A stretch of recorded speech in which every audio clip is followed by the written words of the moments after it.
I'm in Iraq. We getting bombs. I'm talking about like 4 nights in a row from 8 p.m. to about 4 a.m. It was terrible. And one night I said, I don't care. I said, they killed me tonight. Fuck you. That's how you felt? That's how I felt. And then I said to myself, I ain't dropped a song in 7 years. Oh shit. That's what they was worried about. Like, I ain't dropped music. You got bombs dropping and he like, yo, I did not. Money well spent, I move just fine, trust me. So much work for y'all. Elect me to be the dope man, serve me y'all. You ready to stop this nigga, right? And then I hear somebody say, did he breathe? I say, oh shit. So much work for y'all. I know this economic depression hurting y'all, but I got so much work for y'all. Once the clientele pop, I'm setting up shop and knocking my competition smooth out of the box. Till the world can't be removed out of the block and get good like it can't be moved out of the drop. What's good in the hood? This is For the Throat Podcast episode 57. We got a different mix-up tonight. We got more people in the crowd. We also got special guests. Defiant Darius in the motherfucking building. We got special co-host Third Eyesight in the motherfucking building. And we got the co-host Papi X Dinero in the motherfucking building. Yes, sir. Darius, I appreciate you coming through. Special co-host, definitely appreciate you coming through as well. It's an honor. Co-host, you always regular, but I always appreciate you coming through as well. Yes, sir. But Darius, usually when I start up the pod, I like for you to let the people know who you are, give them a little bit more detail. I know we did an event for Ice Fest 2023, and you came with Katona, and y'all talked a little bit about the record label and what you got going on. But this is the time to give the people a little bit more in depth about you and what you got going on. Yeah. So it's Defiant Darius, CEO Illustrate Records, Baton Rouge born, H-Town raised, Most City to be specific. You know what I'm saying? I've been in San Antonio for about 5 years, showing the city love. The city been showing it back to me. I've grown fond of the city, you know what I'm saying? And I think it was a great place to start my career, you know what I'm saying? Because one of the things I was doing was tapping in with the East Side, and I think a lot of people on the East Side fuck with Illustrate Records and the movement in the sense of, you know, the logo, the fist, which represents the people. Also, I got a shout out real quick because he's the first person on the pod to bring merch. He got the merch lined up. Yeah, you know he stand on business with that. Hey, and if you want you some merch, get it from Takeover Clothing. That's my man's right there. He makes all this shit. You know what I'm saying? We got the print, we got the embroidery, we got the hoodie, we got the hat. You know what I'm saying? Go fuck with Takeover Clothing. Takeover Clothing. Shout out them. I was so excited to hear about the logo. I was really looking forward to Yeah. So the logo, the fist represents the people, the mic represents the voice, the paintbrush represents the multiple ways to use their voice. You know what I'm saying? Yeah, so it's like a lot of people, they think only being a rapper, singer, this and that is the way to inspire. Nah, see, illustrate means to paint a picture or set an example. And you can do that in anything in your life. You know what I'm saying? It could be, I don't know, doctor, barber, it don't matter. The way you carry yourself and the way you inspire people can make a drastic change. A homie of mine, we was in high school together, and we was doing things we wasn't supposed to be doing. But we kind of motivated each other to get out of that circumstance. You know what I'm saying? I remember in 2018, I just made a post with like some equipment I bought. It wasn't the greatest equipment, but it was like, I bought some studio equipment. This is my first step. Y'all go do your dreams. He called me. He said, bro, you really think I can chase my dreams? I say, hell yeah. Just make sure you don't go broke and be homeless. You know what I'm saying? He ain't listen to the last part. But the homie ended up having shows on Broadway, and now he's a staff writer on Raising Kanan. Oh wow. Oh wow. Yeah. He got to connect. Joey Badass created some program for like black voices and writers. He got into it, and then got on the show. You know what I'm saying? So I'm like, you never know. That's inspiration right there. That's what I mean by set the example. You know what I'm saying? Because you just never know how your words will impact somebody. He made it all on himself, you know what I'm saying? But at that particular time, at least to the best of my knowledge, everybody was telling him no, and I was that one yes that he needed. You know what I'm saying? So you never know the power of your words and what you can do to somebody just by saying you can do it. Facts. Hey, usually when we get started, we take a little bit of shot. So we're gonna take a shot for y'all. We take a shot for y'all coming through. Now I mean, we got special guest co-host. We got Defiant Darius special guest, and I mean we're gonna take this. See, we got the co-host over there. He already took like 3 shots before this. He was being greedy. He took shots without us and shit. Cheers for the thrill. Appreciate you. Damn, that shit good. Shout out to the audience. That was your first time I don't tasting even that, right? like peanut butter like that. That was smooth. That boy RD said, good. That Joe Bang. So you said you've been out here for 5 years. Yeah. And so you've been living on the east side? Or is that who just... So my church is on the east side, but I lived on the west side at first. Okay. And now I just slowly moved up towards the medical center. Now I'm near UTSA. Okay. Yeah. But I be all over, especially on the east side, and every now and then I be on the south side. What made you make the move out here? I'm from Houston. Things are a little more expensive. And then, unfortunately, sometimes the area you grow up in, they support you the least, and they be the ones trying to kill you. You know what I'm saying? So I was like, alright, cheaper. I ain't got no haters out here, you know what I'm saying? And just a new start in general. No, that's a fact. That's a fact. So like with me, I've been out here going on 3 years now. I'm from Jersey. I said it on the podcast when Ice Fest. Shout out to Social Ice, man. That's how me and Defiant Darius met. But I've been out here for 3 years now. And when I made the move out here, also like similar to what you're saying, when you move to a new state, you don't know nobody, so you can make new connections, and you don't got those people that may have hated on you back in your own city. That makes a lot of sense. So like even people from San Antonio, they might move somewhere and it be clear. But like for me coming here, I got people like, why you move to San Antonio? I haven't had no problems. As long as I respect people, they respect me. That's how I see it personally. Right. I did have a question, because I do feel like that's definitely a big part of the journey a lot of times. We go elsewhere and we get that support. Have you had like that full circle moment where you feel like your city woke up from seeing other people support you? Yes, I'm not gonna lie to y'all. That's a good question. Within the next year, I do feel like I might be going back to Houston. Oh wow. And the reason for that is because, see, y'all getting the tea for the thrill. Y'all For asking the the right thrill, questions, you know what I'm saying? Let's go. But nah, on the real, The right side of the building.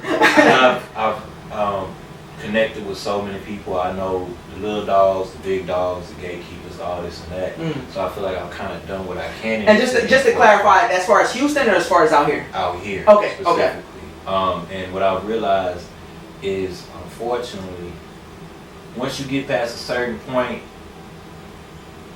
the gatekeepers kind of prevent your progress. You know what I'm saying? Like, I've been blessed to open up for a celebrity every year in San Antonio, which is awesome. That's lit. But then there's more than one celebrity to come here a year. And so what I realized is, instead of pushing the young, new talent, you got them pushing the same dude that's been rapping for 20 years. You know what I'm saying? Yeah, and it's like, even though he was dope, it's like, my boy, if you want the city to shine, put somebody young on. It ain't even got to be me, just put somebody young on. You know what I'm saying? Like with Katona, I was trying to put somebody young on, and I ain't even put myself on at that point. You know what I'm saying? So it's like, if San Antonio could focus on trying to make the whole city come up instead of just one individual or the individuals you fuck with, then we could truly see some growth in this city. Yeah, definitely. Yeah. So like when I met you, you was with Katona, and y'all was seem very enthusiastic about the record label and what was going on. I'm surprised Katona's not here with you. Me and Katona haven't been on speaking terms since January 5th. So that was right after Ice Fest, huh? Because Ice Fest was in December, right? I think it was in December. Damn, y'all looked like y'all was like y'all got that brother bond. Nah, it was in October because it was. Okay, so it's been yeah. May I ask what why are y'all speaking? Because I feel as though that sucks. Like the way y'all was that day in the interview, y'all was going boom, yeah, and then he was bigging you up, you was bigging him up, so. Man, it's the industry. I don't want to get too in detail about it, because if I do, I'm gonna pull a Cat Williams. I'm supposed to everybody and everything. I'll tell my this ain't the club shake. You know what I'm saying? But at the same time, I don't believe in kicking a man while he's down. You know what I'm saying? I respect still that. want that brother to be successful. I still want him to eat. He's just no longer at my table. Oh, so it's to the level where you're not even like, he's not a part of your record label no more. No, he's not a part of my label. Damn. Yeah. I feel like part of it is he's young. You know what I'm saying? So when we're young, we say and we do things we're not necessarily aware of the consequences down the road. And so that's fine and dandy, but at the same time, I'm not going to allow someone to disturb my peace, my energy, and disrespect me. You know what I'm saying? And so he might say one type of story, but I'll just put it like this, from my point of view, without going into detail about why we fell out. I saw a talented young brother, you know what I'm saying? I said to myself, why is no one helping this kid? I started helping him, took him on shows, took him on tour, helped him up for juvenile. At one point, he ended up homeless. Lived with me. Y'all talked about that a little bit, briefly. Yeah, y'all talked about it. I'm not gonna put that in full, but so he lived with me. So this ain't Black TV. You know we ain't saying to say what you want to say. Yes, you know, I took care of him a little bit, and I did things even outside of music. Took him to the gym 3 times a day, paid off his warrants, helped him get an ID, because I want that brother to succeed in life. But see, that's what I saw out of y'all like that. I even said it. I was like, yo, y'all really got that brotherly bond. So can that be repaired? I think it could be repaired, but I don't think we can necessarily do business again. Damn. You know what I'm saying? I hate to say it like that, but you gotta look at the game, right? Waka Flocka and Gucci were close at one point. How about Jay-Z and Dame Dash? Is it like that? There's complications for that story. You know what I'm saying? Complicated. But I'm just saying, like, you know, there was The Game, there was 50, there was Young Thug, there was Rich Homie Quan. Even you always had your fallouts. There's fallouts, and there could be multiple reasons. Because even think about it, Biggie used to sleep on Pac's couch. I didn't know that. Biggie once wanted Pac to be his manager. You know what I'm saying? teaching me something new. So it's just like at times. You probably teaching them something new too. I didn't know that. He says it in the song, Biggie, remember when you used to sleep on the couch and beg a bitch to let you sleep? See, I thought that was some bullshit. Like, I thought that was like some beef, like, make some shit up. Look, I'll put it like this, because Pac was shouting out Big every chance he got. There's interviews. When Pac said he wasn't going to be his manager, he found Diddy. Started rolling with Diddy. And in 94. We all do know that Pac is originally from New York, though, right? Yeah. He's from New York. He lived in Oakland for a good You know that? Yeah, see? That's how he knew Biggie. A lot of them New York cats like Jay-Z, Busta Rhymes, Mary J. Blige, Timberland, they all went to high school together. Oh wow. It's crazy. Yeah. It's really crazy. Yeah, no, it's crazy because I said that before in the pod.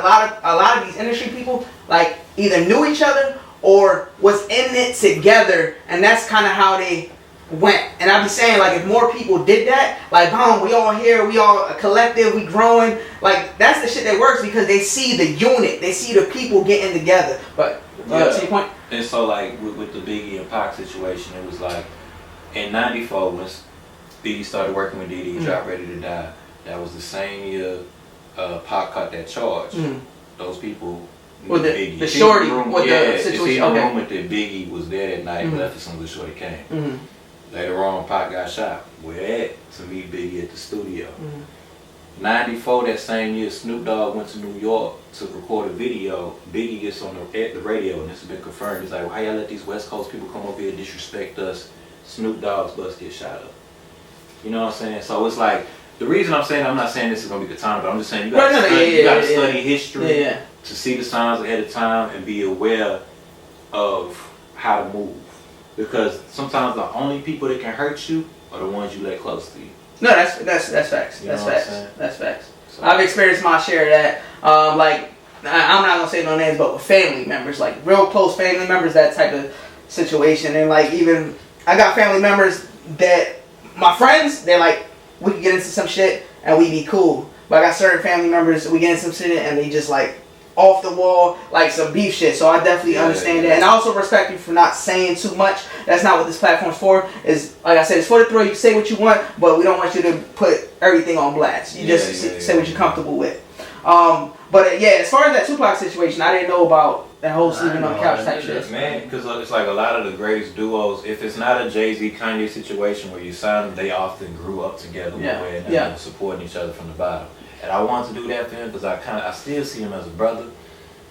But just because somebody is your fan don't necessarily mean y'all can work together. Yeah, because it's even a story y'all said that day. Like, oh, I found him, like what you said, homeless situation. And also with him, like, he wasn't, like, he came to perform and he was like, all right, you scouted him out. So, like, just the story was like, damn, these dudes, like, they on their thing. Like, they on some real, like, brotherly love type shit, no fake shit. I thought, it might have been genuine at the time. So, but like I don't know like what transpired after that. But at the time, from an outsider looking in, I said that on the podcast as well, is that it looked at like y'all had each other's back. Y'all had the label you was going. Then you shouted out the 50 Cent was looking at y'all, Lil Durk was looking at y'all, and Waka Flocka was looking at y'all. Yeah, so that was mainly for Katona, because at that point I was pushing Katona. Yeah. You know what I'm saying?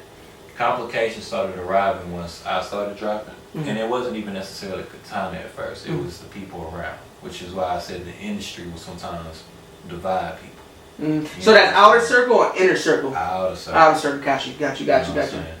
And that's why I'm like, I wish him the best with his new peoples. You know what I'm saying? Because I feel like he's still a talented young brother and he accomplished great things. He just got to make sure to stay focused. You know what I'm saying? So I hope he takes the things I taught him and runs with it. Because like I said back then, I said, I want this brother to be able to run his own label and be successful. You know what I'm saying? Because I never want to put someone in debt or control them or nothing like that. No, I'm an artist my damn self. So why would I want to do that to anybody else? You know what I'm saying? Just what you're saying right there is respectable, because some other people could be kicking their back in right now, and you just said some respectable shit. So like, and even with you being here, even out of respect, I would like Katona to come on as well and share his side of the story as well. And like I said, it's for the thrill. I keep it real. So hopefully he'll come on too and say his side and his piece, and maybe one day y'all could get that going back. I'm gonna say this one part though. Yeah. For bringing him on. Don't tell a lie on me. I won't tell the truth about you. You know what I'm saying? There was a point where the day after he was officially dropped on the label, he put on his story, the GOAT EP has been trashed by the CEO. The fact of the matter is, before he was kicked out, he said, hey man, can you take the GOAT EP off your distro kit and remove your royalties from it? I'm like, alright bro. You can take the GOAT EP, upload it on your own distro kit, and have 100% royalties. Oh shit. So for me that's to do respectful that, too. do Like, you that, didn't have to do that. For me to do that, that's crazy. And then the next day I'm blocked, and he puts that on his story. And people shit. telling me, yeah. So I already went on live and told all these things, and I'm just like, there's no point in necessarily responding if you're starting with a lie off the bat. That's crazy. You know what I'm saying? So it's like, I feel like if you put him on here and he tells more lies, I'm just like, should I respond or just keep going? And I think I'm gonna just keep going, because it's like, time tells everything. Right. You know what I'm saying? And the people around me see what I'm doing. They see why I'm doing it, how I'm doing it. You know what I'm saying? So I just keep going forward. Because at the end of the day, that's what illustrate means. We illustrate through the hate. We illustrate through our environments. Where you are is not where you have to stay. And that's kind of what I was talking about you earlier before the show. When we was talking about balance. We started to fall apart in December. January is when we hit the climax. And so I'm finally back at a balance point, and I'm better than ever, and it's crazy. Another little secret, which is crazy, but it's true, and it's gonna sound crazy. For the exclusive? For the exclusive, it's gonna sound crazy as hell, but it's a true story. This woman, she kept begging to read my fortune. I say, girl, I don't believe in none of that shit. She was like, please, let me read it. Fine. This was in October, shortly after the podcast with you. She says, someone close to you, like family but not exactly, shall betray you. Dang. I said, you bullshit. I said, tight. And then she said, who's Katona? I said, what the fuck? Yeah, I said, nah, not my dog. Nah, I ain't say the name at all. I said, not my dog. Nah, I said, I know you lying. Then she so said, social media, I feel like, man, maybe, right? But then she said, you gonna be in the worst financial straight in your life. I said, girl, my money's straight. What you talking? Ain't true. She 2 for 3 now. Damn. The third one though, she said, once you overcome all that, if you continue to on your path, you will be rich and successful beyond your dreams. I said, that's what the part said. Now I know you lying. Like I ain't mean to say it, like, cause I have faith in myself, but I'm like, you just telling me what you want me to hear. So I didn't believe nothing she said, and I'm like, so far she 2 for 3. Fuck it. Now that you said that, I want Third Eyesight to speak on this. Just because of like how you spoke, how spiritual you are, and how do you feel about those type of situations? I feel like, I mean, like you said, 2 for 3. I mean, I feel like 3 for 3. If it's just really what you put into it, I feel. You know, whatever you put into it. If you feel like it's 2 for 3 at this point, I would say go 3 for 3 if it's something positive like that. and just stay focused. Because even the things that you were saying in regards to your situation altogether, I feel like you in a good mind state as far as just remaining focused. Because at the end of the day, I feel like we all come into each other's lives for good reason. It was something that you brought to him, that he brought to you. Y'all rubbed off something in the timing of knowing each other and timing of collaborating and working together that was beneficial to, I'm sure, both of y'all in y'all progression. So I just feel like, just keep moving forward. Y'all both brought something beneficial to each other. Whether it was just the magic y'all created when y'all came together as two individuals, whatever. So also, because this is your first time on a pod, I want you also to introduce yourself to the people, because this is like, you was behind the scenes when Dave, and shout out Dave made behind the scenes. Yeah. Shout out Big Sam Heard, live in the Bone Zone. He live out the Bone Zone right now. Steve Montreal in the building. But I want you to give the people a little bit of insight, because this is really your first introduction on For the Thrill. So I am Third Eyesight. I'm also an artist. Just like all of us are artists, yeah. Facts. I'm an artist. I sing. I rap. I'm kind of newly out here. I got some things, coming, but yeah. So what I love about For the Thrill, just really from day one, I first figured out about For the Thrill podcast from Dave Made's episode, which was amazing. And like I told you before, like, music for me, I feel like it's just it's something I'm good at, so I know it brings a certain level of magnetism. Like, work with what you got to bring in what you want to do, and I love to, like, speak to people, be able to ask questions, get to know people like this in this way. So yeah, I just feel like that's something I really want to do outside the music, and then opportunity for me. I'm excited, even with my first episode, being a person like you, for the fact that you do music. I don't know if it's too soon getting into all this, but like, I love your sound for the fact that it's just so southern. Like, I'm just excited. I feel like I'm in my element, you feel me? So again, my name is Third Eyesight, and check out my music on all streaming platforms. I actually just dropped a song called Heaven or Hell. Now go check it out. Hey Fred, you look like you was going to jump in and say, was you going to say something? Oh, I was just going to go ahead and just continue in regarding to, so as far as like the 2 for 3, I feel that's really good, because me personally, I be like going on TikTok. I used to be like on TikToks a lot, and there are these people that are like on live talking about they want to read you, whatever.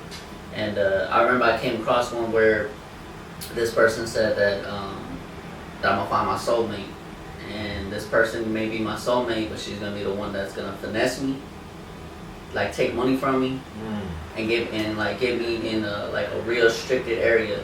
She didn't specify which restricted area, but I ended up getting married. So my ex-wife, I ended up, she said she didn't take this money from me, but money just don't disappear neither. Yeah. You feel me? And then the day after Christmas, I spent a band on this girl Christmas Day. The day after Christmas, I got locked up. So but this girl, even though she was right about that 1 out of 3, she only got that 1 out of 3. The rest hasn't happened yet. And I don't think it's going to. It's been too long now. You know what I'm saying? Yeah. But for someone to get 2 out of 3, I said that's like real genuine. You know what I'm saying? I feel like you got someone that actually was reading your fortune for real. Well, if that shit's for real, I hope you get the 3 out of 3, because that third one's when you get rich and famous and shit. But let's get out of the funk. Cause I feel like we got real deep in some whole other shit. Let's get into define the rise as a motherfucking artist, man. Like as far as your music, when it comes down from, like you say, from Houston, you say you was born in Baton Rouge. So when did you make the move? You was young? Yeah, I was like 2 or 3. I was young enough. Old enough to pick up the accent and certain mannerisms. Yeah, I can hear it. Yeah, but and that's the funny thing about it. I go to Louisiana, like, you sound like a Texan. Y'all say y'all. And then I go to Texas and they be like, you sound like a Louisiana. I ain't gonna lie, I've been saying y'all since Jersey. So I don't know. I just been saying y'all for a long ass time. Maybe I was meant to be out here because the Dallas Cowboys always been my team too. If y'all hating on that, it is what it is. Saints. But nah, I just want to put that 2 cents in there. Hey, much love to everybody that's watching this Defiant Darius or Illustrate Records, you know what I'm saying? We illustrate through the hate. I'm here doing it before the Thrill Podcast. Stay tuned for more gems. I appreciate y'all. We back. We about to take this shot for y'all, know what I mean? We got a toast. We got motherfucking special guest, Defiant Darius. Special co-host, Third Eyesight.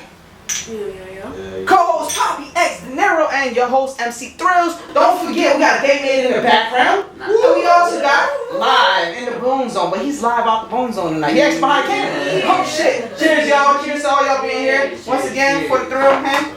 Episode 57. Yeah.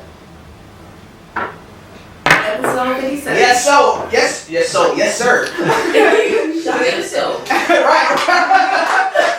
Hey, I want one of the co-hosts to start this up. I feel like this was a Simpsons TV show for a second. My boy said yes, so. Yes, so. Now, I made that shit up. Yes, that's my word. What y'all talking about? I said it now. Right. Yes, so. That's the new yes, sir.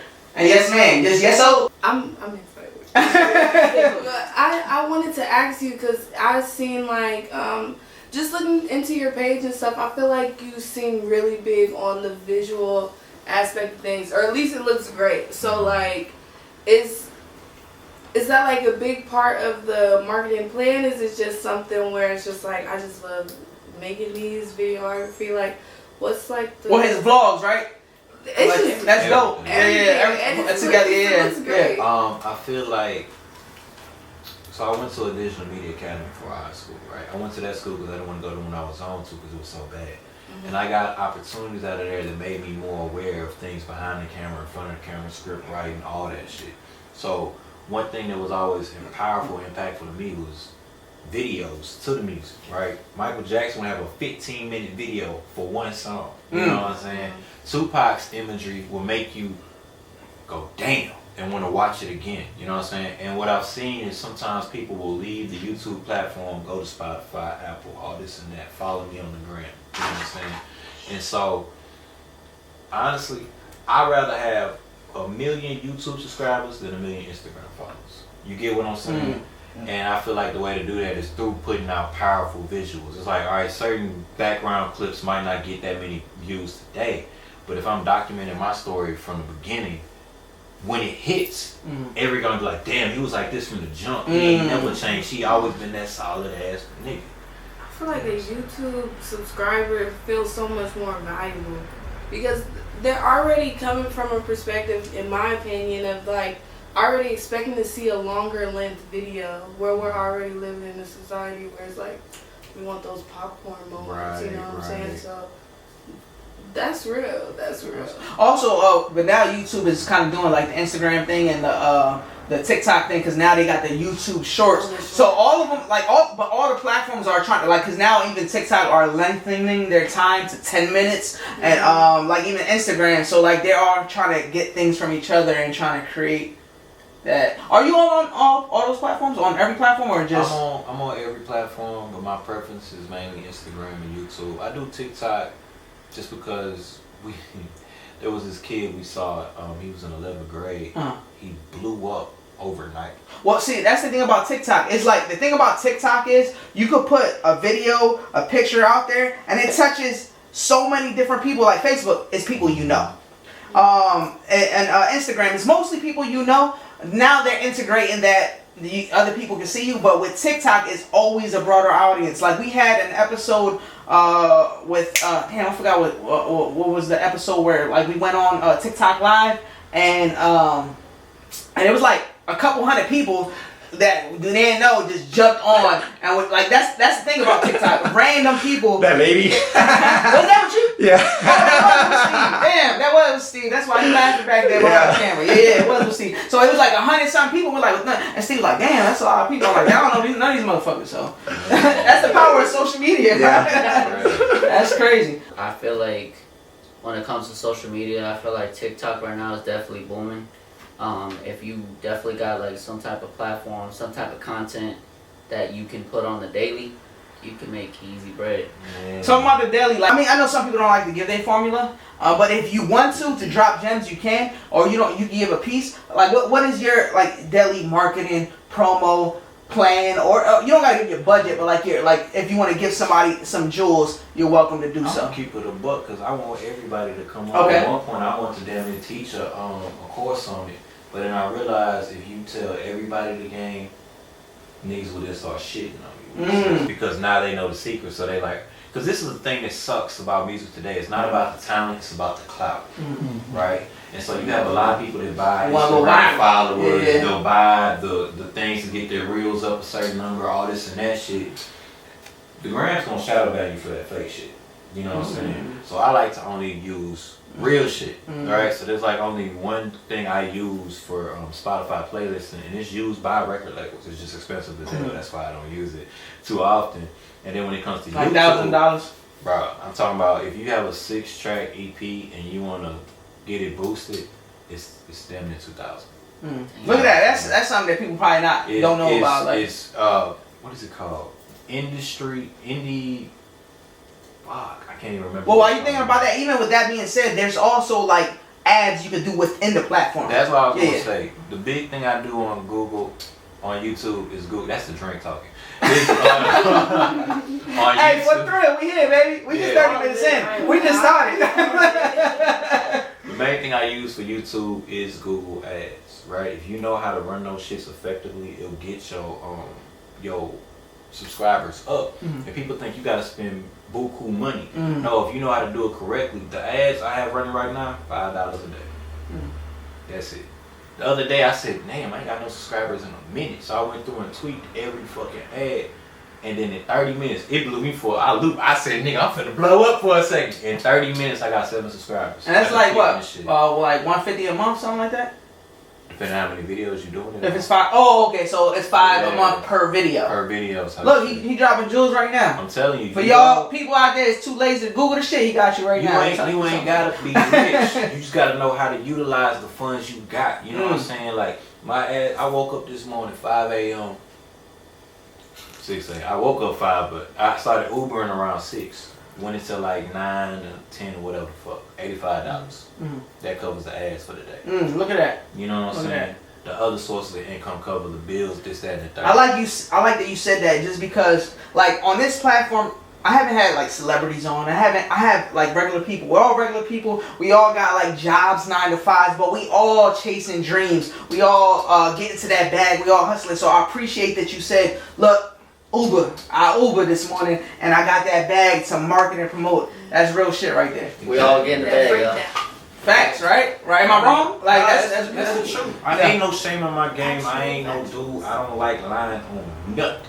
You know what I'm saying? Some of these people. That's why I had to point it out, just because you got some artists, some people that's like, well, not even just in the city, like just in my like fucking view of what I've seen within not just this city but other cities that I've been in, is like some people want to be like, I'm that guy, I'm that man, and at the end of the day, you're really not doing what you are trying to portray. So when you keep it real and say shit like that, I respect it more. Cause some people be like, I just do this rap shit, but at the same time they're not just doing the rap shit. They're doing this, and that to make their income. Right. But by you saying that, I salute that. And talking about salute, Defiant Darius right here was in the Army, right? So Air Force. Okay. So you know what? I want to salute you for that, and thank you for your service. Anytime. 100%. I ain't doing it again. He called himself anytime. I'm not going back. Anytime. Bring that going to anytime. You play spades? Yeah. Okay. Dave Mays is crazy about spades. That's why I was like. I was just gonna say vibe check. Yes. Dave Mays, we gotta get into some spades now. I fuck with spades. You gotta play Y'all on the see podcast. Somebody's son begging. With Desi Banks and Waka Flocka, where they got like spades, where they're doing interviews. Nah, they got like a podcast shit, like what, spades? That's Yeah, crazy. they What's got that lit? spades while talking to people. Y'all gotta check that out. Damn, what is it called?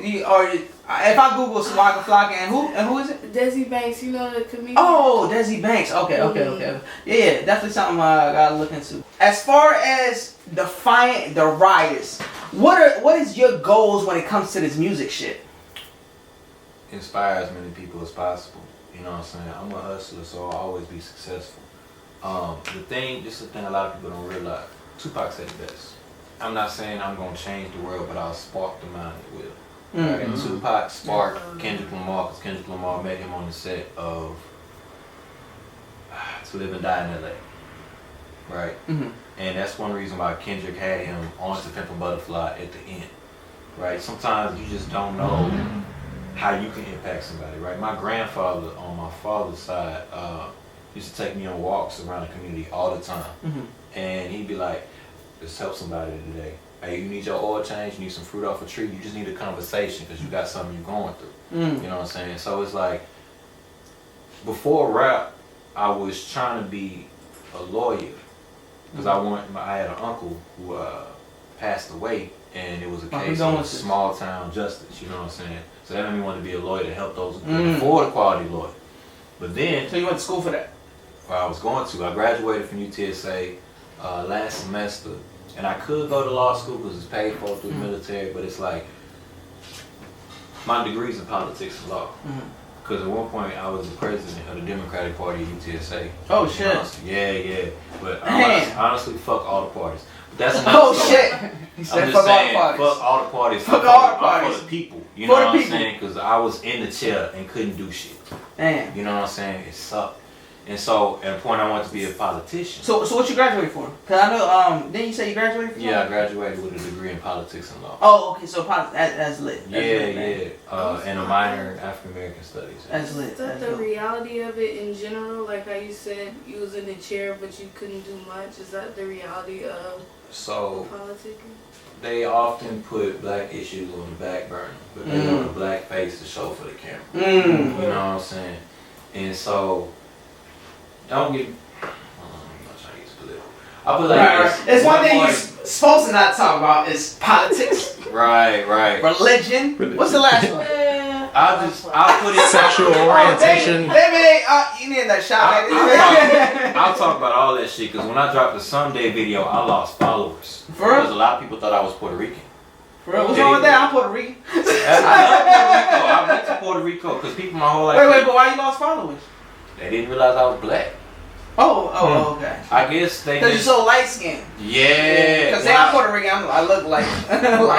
My whole life, people say you look Puerto Rican. I said, I don't know what the fuck y'all talking about. Then I went to Puerto Rico and I said, there's a bunch of me's walking around this motherfucker. I said, no wonder they coming up to me. I'm like, shit, I could be. But you know, Puerto Ricans are made up, right? Yeah. Okay. Yeah, Wonder Woman is black. She mixed with everything. Really. Yeah. I mean, you know, Native American. Yeah. I love so we mutts. Yeah, we got a little bit of everybody in us. Pause. No didn't. and that's what I love about Puerto Ricans. They accept every side of themselves. Yeah. You know what I'm saying? I wish a lot of people do that because I got French in me, I got Native American, I got a lot of shit. I don't deny nothing. I just know a lot of people see one thing first, and unfortunately, use my degree for a second. Use my degree, right? Talk that shit, right? Talk that shit. So we got Damon in the back. Talk that shit. I heard African American minors, African American studies. I'm like, yeah, what are you using? Damon in the background, y'all. I put it like this: 1865, we were free. 1965, we got the right to vote. Oh, he got the dates. You know what I'm saying? And so, yes, I respect every time something happens for black people, it uplifts everyone. Because they didn't just free black people. They didn't just give the right to vote to black people. You know what I'm saying? I don't know what the fuck gonna happen in 2065.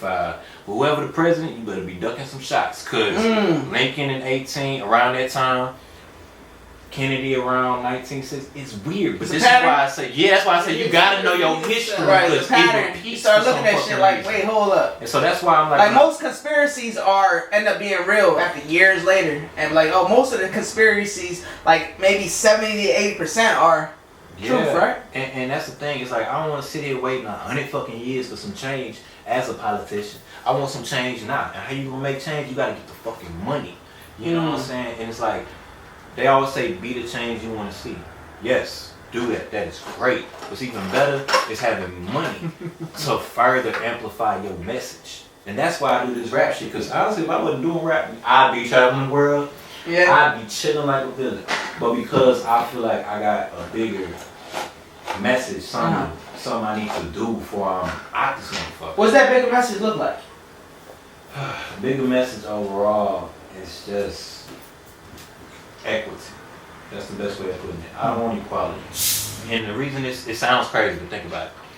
We are equal in the law, but we still have disparities.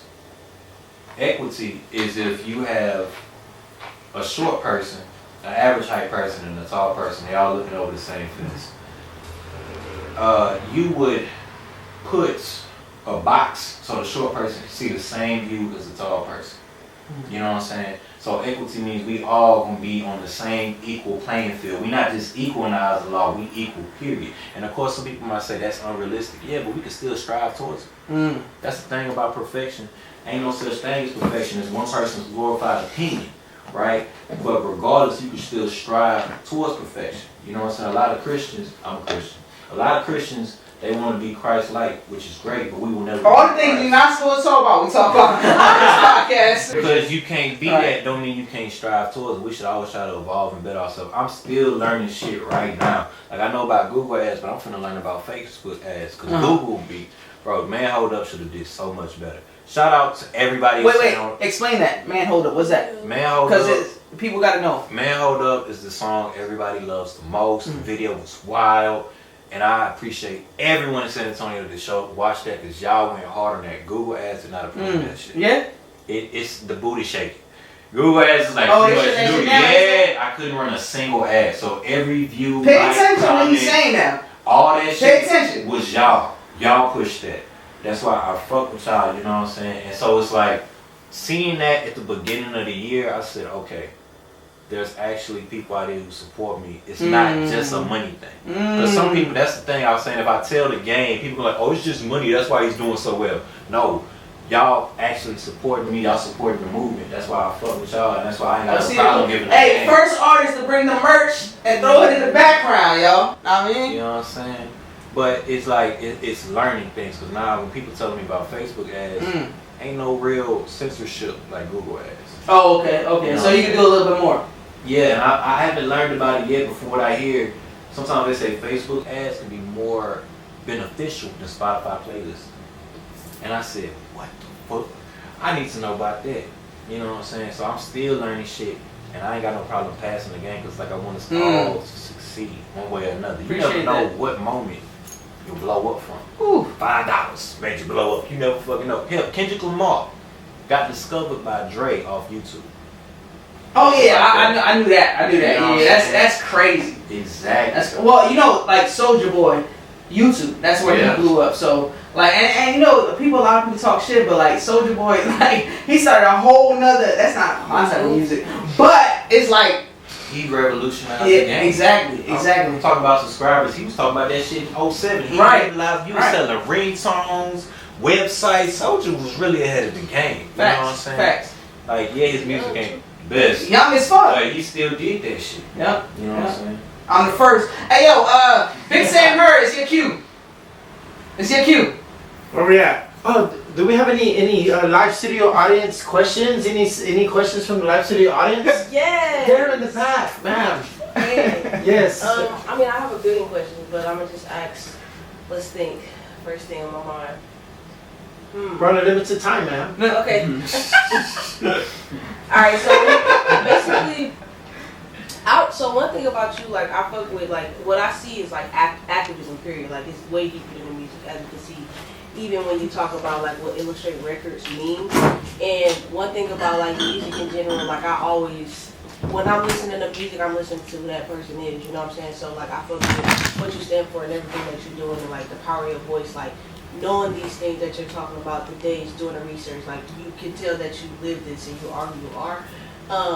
So in terms of like, I know you're doing music and you got the record label. I wanted to know like, how did that come about for you? Like I know like, you know, you're an artist, but what made you go into like, you know, I want to start a record label? What was that like? So, I've always had love for rap. My mama actually hid it from me. Like she was only like she was hiding it from only R&B and gospel until I was at a certain age. Good question. Then we walking down the street and I hear, "Keep your head up." I said, "Mama, who is that?" What age was this? I forget. I think it was like 7 or 8. She hit it well. You know what I'm saying? And she's like, "That's Tupac, baby." I said, "Why we don't listen to Tupac?" She said, "When you get older." Boy, I got on that computer. Who the hell is Tupac? And that's how I became. Ooh. That's how I fell in love with the game through Tupac, right? And so I always, God gonna show you your purpose, and you can try to ignore that shit or whatever you believe in. But I believe in God. But I tried ignoring it by going to college, joining the military, this and that. I'm in Iraq. We getting bombs. I'm talking about like 4 nights in a row from 8 p.m. to about 4 a.m. It was terrible. And one night I said, nigga, I don't care. I said, they killed me tonight, fuck it. That's how you felt? That's how I felt. And then I said to myself, I ain't dropped a song in 7 years. Oh shit. That's what you was worried about. Like, I ain't dropped music. You got bombs dropping, and he like, yo, I did not. What the fuck? Like, I didn't drop something right. And it's like, think about that. What the fuck? In a moment where you could potentially lose your life, yeah. Your purpose is on your mind. Like, why did I never pursue music? Damn. Why did I not? That's when you start looking at your dreams, your goals, and like, will I regret this? Yeah, and the crazy shit about it is, so like, I started the label, and that same year I opened up for Music Soul Child, and I got offered something by Interscope. And that same night, I went to the club. Ice was supposed to meet me there, actually. Social Ice? Yeah, and I'm Shout Social Ice. Most returning guests is Social Ice. You been on like 5 pods. Hey, thank God you didn't show up, Ice. You know what I'm saying? And so I'm chilling. Why? And I'm finna get to it. Oh shit! We got some 43 exclusive tea. I walked in, they patted me down and shit. Where was this at? This was Rose Bistro. Okay, Rose Bistro. And so they pat me down. They asking me about this shit in my pocket. I'm like, that's my flash job, because I just got off stage with the Soul Child. So I'm in there, they playing Meek Mill, they like, I used to pray for times like this. You know what I'm feeling like? I was like this. I'm like, yo, I just got off stage with Soul Child. I just got off with a record deal. I'm like, I'm that nigga. This is that time. That's the perfect song. It's me. And then I sensed some energy. It was weird. And I'm like, man, fuck them niggas. And I was like, what? Hold up, wait a minute. I'm getting back into the music. But then I just couldn't ignore it. You thought I was finished? Something seemed wrong. And so I go to the patio. This girl, she come out. I'm looking at her. I'm like, damn, she cute. Motherfucker, I might spend some game tonight, take her home with me or something. She go back in there, she come out, she tell her friend, she's like, hey girl, we need to go, they fighting or something. I don't know why, my nosy ass get up, I'm trying to see niggas fight. And so, but I get in there and there's nobody fighting. And when she said it, security heard her, and they went in there, so they're in front of me and shit, so I'm like, y'all get shot first, whatever the fuck. And so, but no, there's no one fighting, so I'm confused. But I can sense that energy. And Shorty's telling me too, she keep telling her friend, hey, we need to go. At one point, which reminded me, because you said this earlier, they playing Lil Boosie, Fuck the Police. Tell me why the police dancing to Lil Boosie, Fuck the Police. I say, I don't think these niggas serious about the job anymore. I say, I think they got some drinks in them. Like actual cops? The cops are dancing, Fuck the Police. I'm like, nigga, you are the police. Like, wait. I'm like, you I'm in the Matrix, motherfucker. Yeah, I'm like, you supposed to be guarding the door. I was just like, alright, this is getting weird. Shit, that's different than NWA. Yeah, it's crazy. So I keep going out there. I keep going in the club to the patio. She said it one time. I said, you know what, I'm gonna get the fuck out of here. So I'm leaving out. As I get in the car, I see somebody like rush to their car and rush back. I pull off. I see people running out the club. I'm like, I don't know what the fuck that's about. Get home. See on the news, the club got shot up and 3 people died. After you left and you told, like, damn. Like, bro, when they were running out, that's probably, I had my shit blasted. You know what I'm saying? So I ain't really hear what's going on. Damn. The shorty that kept saying we need to go got killed. Oh, shit. That's the one you was like, oh, I don't know what she's talking about, like, and you just end up turning around and going to be nosy?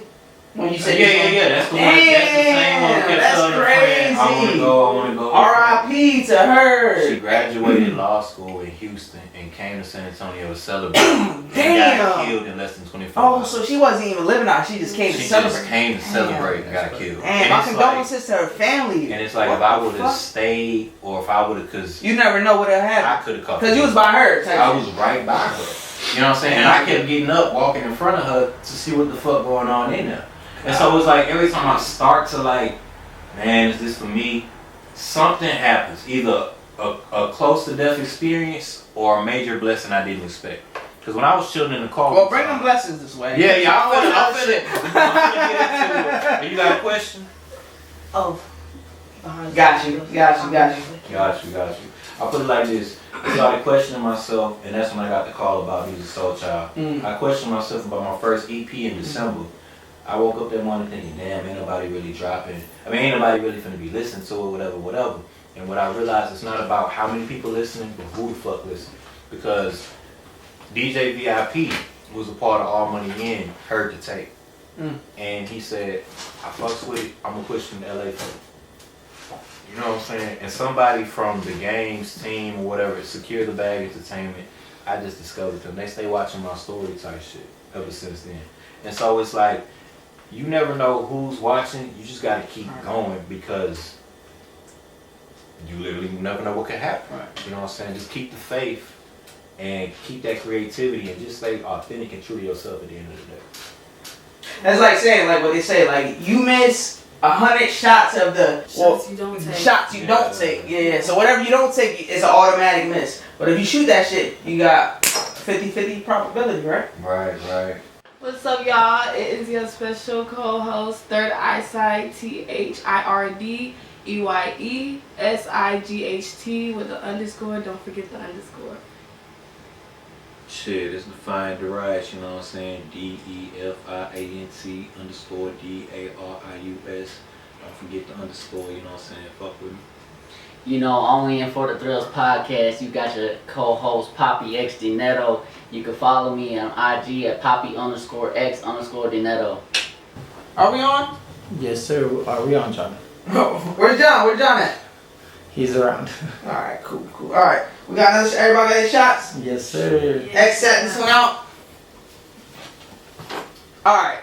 We're gonna run it in 3, 2, 1. What's good in the hood? I hope y'all enjoying this episode of For the Thrill Podcast, episode 57. We got special guests, Defiant Darius in the motherfucking building. We got special co-host, Third Eyesight in the motherfucking building. And we got co-host Papi X Dinero in the motherfucking you building. already know how it's going. And I'm your host, MC Thrillz. For this shot, I want the guests to say what the shot's for. Oh, I'm gonna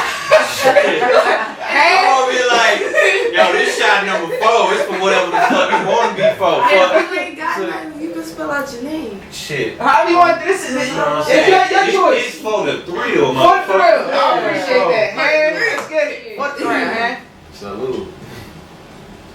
Well, I forgot that was a whole different shot. Yeah. I was expecting the screwball. Yeah. I'm like, wait, I forgot we changed the whole bottle up. We got the whiskey. That's the Irish Karami, bro. Yeah, I'm over here thinking of the screwball. I'm like, oh, that shit about to taste peanut butter. I said, oh shit, I forgot. We switched the whole bottle. Yeah, I almost said, That what the shit fuck hit you was in the that? Yeah, that's what I said. I'm like, damn.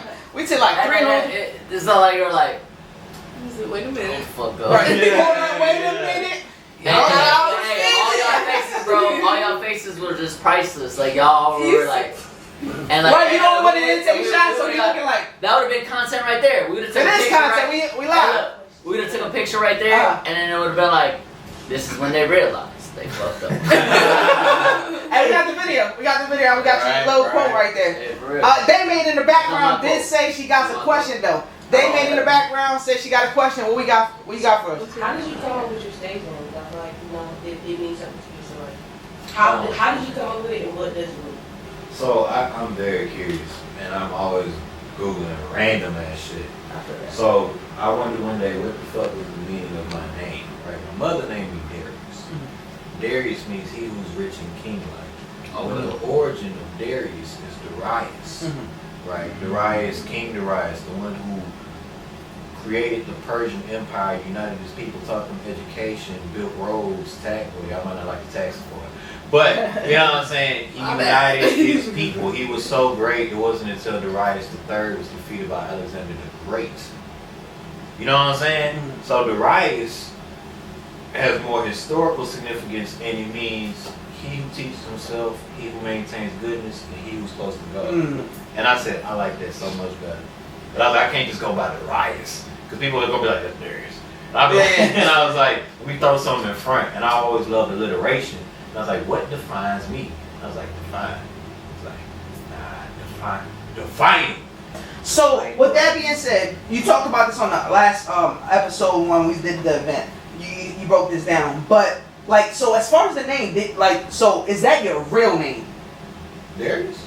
My mother named me Darius, but And then I you go changed by- it. Yeah, I changed Okay, it. that's why I want to give the people some clarity on how did that. You say the rise. Look, it's the same exact spelling, so it's like, how the fuck you gonna say it? You know what I'm saying? Like, Yeah, so, but my thing is, how did that, like, when did that transformation occur where you're like, no, I'm going by there? When you studied and educated yourself, that's when you're like, oh, this is what I'm gonna do? But when did that happen? Like, I'm not Darius no more, I'm Darius. it kind of happened with the start of the label. Starting the label to me was like a fresh. What year was that? 2022. 2022, okay. Yeah, and so. So this is relatively new. This is relatively Okay, new. okay. It catches my mama off guard. She'd be like, yeah.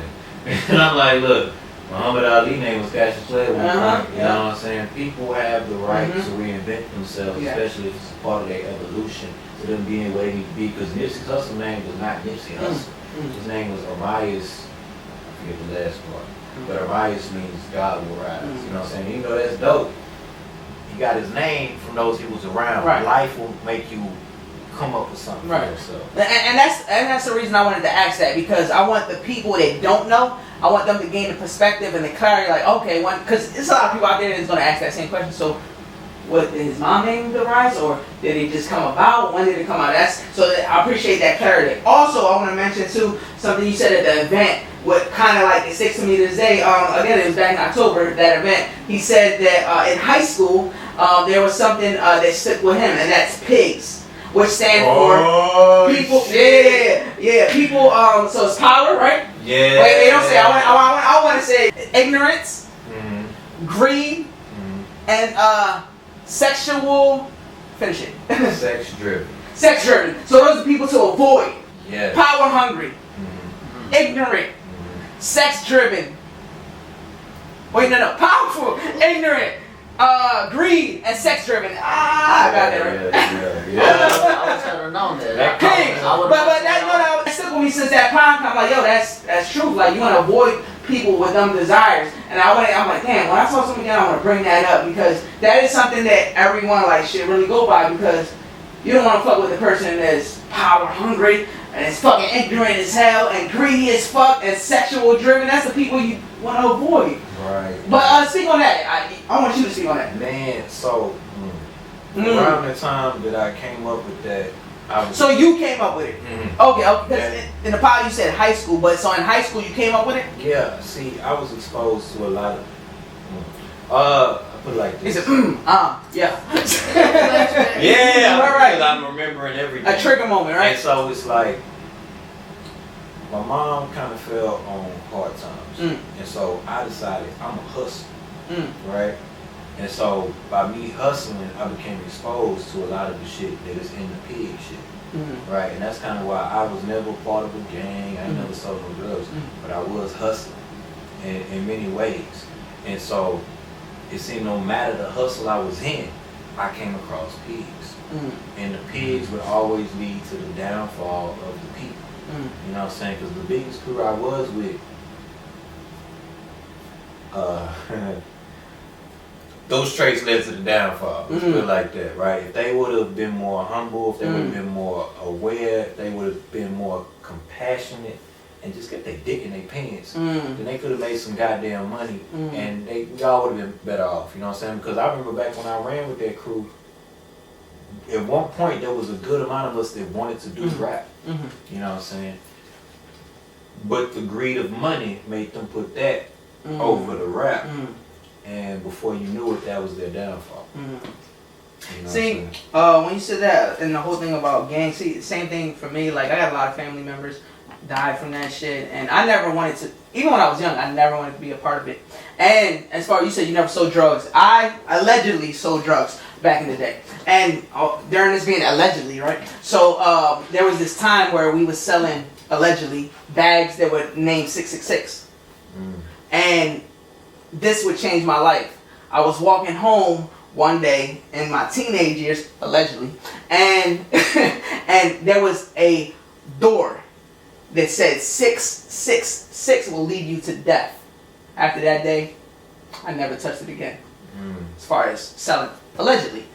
Since we doing, I'm gonna say a little something. So I ain't never sell no drugs. But allegedly? I sold food, technology, and allegedly firearms. Okay. Allegedly. Okay. And so one day, the big deal was gonna happen.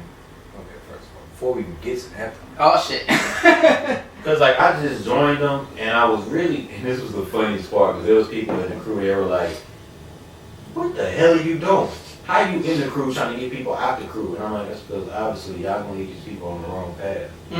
So I'm not gonna say a nickname, but I had a nickname because people said I was working miracles in the streets, right? Because I was trying to get people out the streets while being in the streets. And they thought that was so crazy, but I said, how the hell you gonna save somebody from the world? You too afraid to enter that shit. You know what I'm saying? And so, and this is crazy, you gotta think about this. I was in the 11th grade with this mentality doing all this shit. But so, there was a leader, he got taken out. The other one someone planted some shit on him. The other one, they laced his blunt, which was crazy because I was smoking with him. But I was supposed to. He passed it. He passed it, and I was like, I'm cool, I don't want it today. And it was cracking, and he was never the same after that.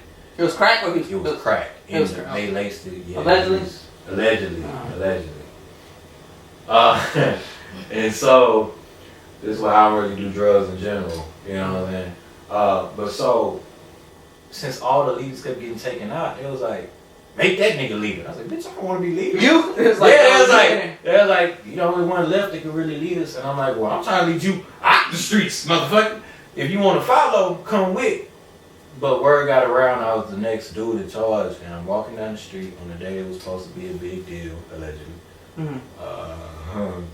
And I'm listening to Kanye, Rihanna, and Jay-Z. We gonna run this town tonight. That was the shit right there. That was the shit. So Jay-Z's rapping, and he said, da-da-da-da, we are something, peace, God. In that moment. Y'all Texas motherfuckers didn't give a fuck about that song though, did y'all? I fucked with it. Okay. I wasn't sure. Y'all like that's ego. I wasn't sure if y'all was like, I don't know if I. That was my theme song at that moment. So that was everywhere. Yeah, that was an anthem. At that moment, I was like, yeah, we finna run. Cause y'all like, I'm running this town, whatever town y'all in at the moment. Okay, we finna run this y'all town took it tonight. Yeah. I was like, this stuff happens. Allegedly, we gonna be big. And so, man, I'm crossing the street. Jay-Z say, peace, God. All I see is some bright ass lights. My body reacted so, and this has actually happened a few times. My body reacted before I can even think or process what the fuck going on.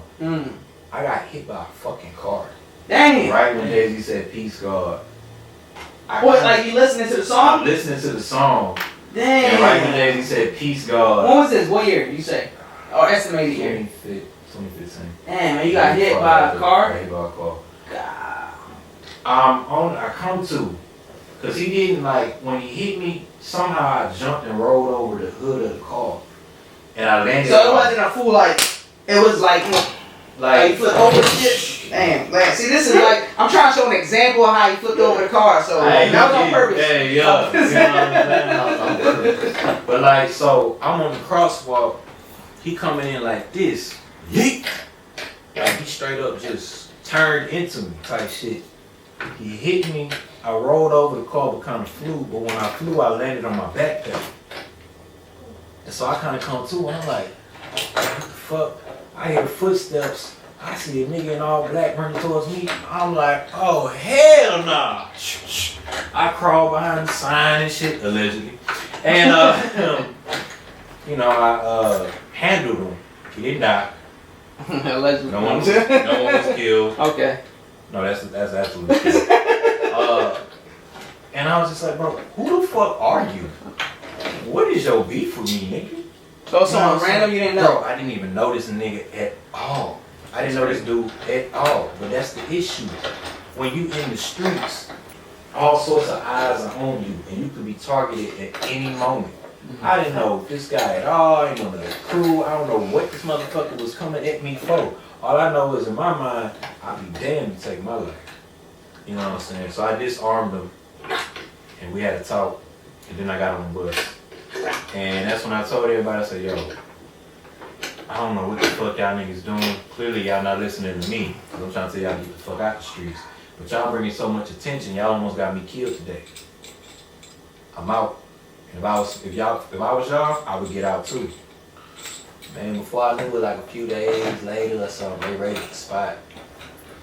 And from one, I'm like, bro, we all teenagers. We just drinking, smoking, bullshit. For the most part, it was just those few characters that was doing some extremely bad shit that fucked it up for everybody. You know what I'm saying? Because this is one thing that's always bothered me about American society. When it's a group of white teenagers, oh, they're friends. When it's a group of black kids, automatically they're a gang. Right? And for the most part, we was just smoking, drinking, chilling, doing bad teenager shit. You just had occasional niggas that was making money, hustling. And I'm not gonna knock somebody hustle, but as I said, I'm not gonna speak in the drug game. That ain't never been me. You know what I'm saying? Some of them niggas was doing that without me knowing, and that was the backlash. Because at the end of the day, it was like, you my brother. Somebody fuck with you, they gotta fuck with me. And since I was the top dog, they was like, let's fuck this nigga up, because he keeps surviving. You know what I'm saying? What like inspired you to be like that person to like, I guess, feel like to be like the voice or the inspiration for people that fall into that pigs category? Like, what was? Because I'm assuming it's like some type of anointing from God. If you feel to do that, you feel to do that. But like, what is it that you feel that puts you in that position where it's like I had at that? Whether you still do that now or just at that time, and what puts you in that position? I talk to God on the regular, and they don't even be vocal, it'll be in my head. I'll be chilling, and that voice or just something will tell me in my spirit, do this, do that. It don't make sense at times. I swear it don't make sense. But I just listen to it. It puts me in position to do what needs to be done, and blessings come out of it that I don't even expect. You know what I'm saying? I never expected my homeboy that was in the crew to be on Power, writing Raising Cane. Sorry, homie. You know what I'm saying? And so, it's like, just listening to what's within has put me on the best path. It's when I listen to everything outside of what's within, everything outside of what God is telling me, that I delay my greatness. You know what I'm saying? Because me delaying my greatness was, I want to say it was me going to the military, me doing college, but I'm not necessarily going to say that because that was also a part of the story. Because everything has kind of put me in a position to be where I am. Because the reason I'm able to be an artist now is because I got injured in Iraq. So I have a little additional income coming in outside of the Uber, outside of the merch and this and that. All these different streams of income are putting me in the position I'm in, and they gave me the mentality that I have to succeed. You know what I'm saying? I'm a firm believer in God will never put more on you than you can handle. It might seem like it, but I'm telling you, tough it out. I remember in 2017, I was in a relationship for 5 years. Wow, crazy. I was in a relationship for 5 years, which, because if you think about everything I'm saying, nigga, you was in school 2015. Yeah, I'm one of them. I'm not gonna waste your time. You start adding dates and shit. Yeah, they'd be like, you was in a 5 year nigga. I was dating this girl in high school type, middle school type shit. And the relationship failed, and I was in a hotel room by myself, and I was so sad and depressed, I had a seizure. Damn. I ain't never had a seizure in my life ever since. I said, I'll be damn, my dog will. That's great. Yeah, you must have been in love, well, damn. 5 years, especially your first love, your first everything. Dog, I was in love. That shit fucked me up. But hey, that remind me of they made something about the podcast, the heartbreak shit. Like that's how deep it can get. Like heartbreak, right? Like damn. Yeah. Love is an amazing thing, but if you don't love yourself and if you are not aware of healthy love, it will fuck you up more than anything. That's deep. Else. That's I deep. swear to God. You talked about this before on the pod? Actually, I don't think so. But like the 5 year relationship failed due to, I ain't gonna lie to y'all, this is gonna sound funny as fuck, but it's the truth. I come back from boot camp, this girl became a Jehovah's Witness. I said, what the fuck? I'm gonna spit out my beer. Man, I said, what the fuck is what? She's like, and if you want to stay with me, you gotta become one. I said, I'll be damned. I said, I'm not changing my religion over a woman. What the fuck? I said, no, it's over. We could.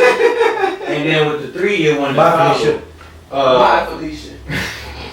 With the 3-year one that followed, that was during the deployment. I realized she relied too heavily on me, and there's gonna be times a man has to rely on his woman. If I can't ever lean on you for nothing, why do I have you around? That goes to show you how much feelings and like what's inside as far as just like how powerful that make you have a seizure. Like that's how you know, other than physical touch, physical energy, fucking mental energy and spiritual energy is real, because how much you could love someone and it could just make you do shit like that and just. That's crazy, right? Like, that's fucking people die. Yeah, love. But is it love? So much. But is it love? I feel like. Question from the audience. Are we on, John? But is it love? I feel like it's love because true love never fades. It may change, but it'll never fade. It'll still be there. It's just sometimes you gotta realize, despite how much you love somebody, you gotta love them from a distance. It might not be best for them to be active in your life. You can send. God bless them from a distance. Hey, congratulations on graduating or whatever the fuck. But you just gotta keep them at that distance and stop looking back. The windshield is much larger than the rear view for a fucking reason. You gotta pay attention to what you're doing. You know what I'm saying? That's the deepest love if you can do that, honestly. Because I always tune in. Just to be specific, for clarity for people listening, what was the deepest love? Let them know. The deepest love is if you can, like, kind of like how he was saying, like, pretty much be able to let go, like, from some level of a distance to love you enough to where it's like, okay, I need you over here. Like, I always think about Lauryn Hill. She said a lasting relationship is not based on ownership. Because if I'm looking at it as a sense of ownership, I want you in my life and I just want you in my life. Where it's like, you know, if I love you for real, like, I can love you enough to where I know, like, okay, I need you over here from a distance, like you said, you know. And I feel like that's, like you said, it don't fade if it's real, because that's real if you can put that there instead of having it. And so one thing, and this is crazy because I Don't Know drops at midnight, right? And so in the song I Don't Know, I'm talking about I don't know how to love you, right? The reason I don't know how to love some women, part of it is me and my upbringing and things that I have to heal from trauma-wise, which I feel like I'm healed at this point, but I can still speak on it because I experienced it, right? Yeah. But another part is, it's hard to love someone that don't necessarily either love themselves or truly knows themselves. They're not necessarily aware of everything they're doing that impacts you in a negative way. You know what I'm saying? So they might genuinely love you, but because they're not aware that this trauma or this upbringing or this and that causes them to react this type of way towards you, and you in your peace, you healthy, you happy at this point, you like, you need to fix that. So basically what you're saying is they can still love you even if they're hurting you. They can still love you if they're hurting you, but that's because they hurt themselves. Hurt people hurt people. That's you know what I'm saying? Hey, that brings us in fucking, what you call that word? 360, what is that? Full circle. So actually, I know you said you just saw clips of the podcast with Damien, but we were talking about that same exact shit on Damien's podcast. Shout out Damien behind the scenes. This is why I appreciate doing shit like this, because when it comes down to genuine connections and genuine interactions, when it comes full circle like this, for people, y'all can go back and watch the pod. Damien, what episode is that? 54. Make sure y'all watch episode 54 and y'all gonna see the full circle one. But continue, man. Nah, it's just self-awareness is a major when it comes to a relationship. Perfect. But if you're doing something that's hurting me, and I tell you to fix it, and you don't make no progress to fix it, I'm gonna let you go. A lot of my relationships don't last past 3 months because of that. You know, like you solidified and you know what you want. Is that why? Exactly. I know what I want. I know what I need, and so there's a lot of things I want.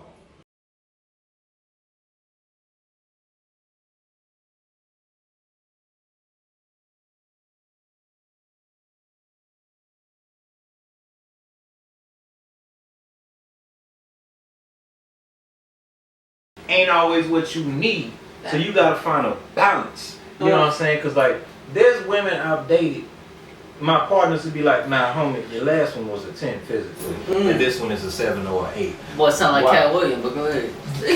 Oh yeah. I swear to God, right? I know I'm not the one that. Nah, that you mentioned it for a second. Yeah. And so it's like, what they like? Why you with the 7 or the 8? Because the 7 or the 8 is a 10 in other areas that the physical 10 was not. You know what I'm saying? It's like I need something more than a pretty face, because a pretty face ain't gonna raise my child. You know what I'm saying? Preach! So, Hallelujah! because I'm trying to build an empire, a legacy. Yeah, How am I do that if I ain't got a queen?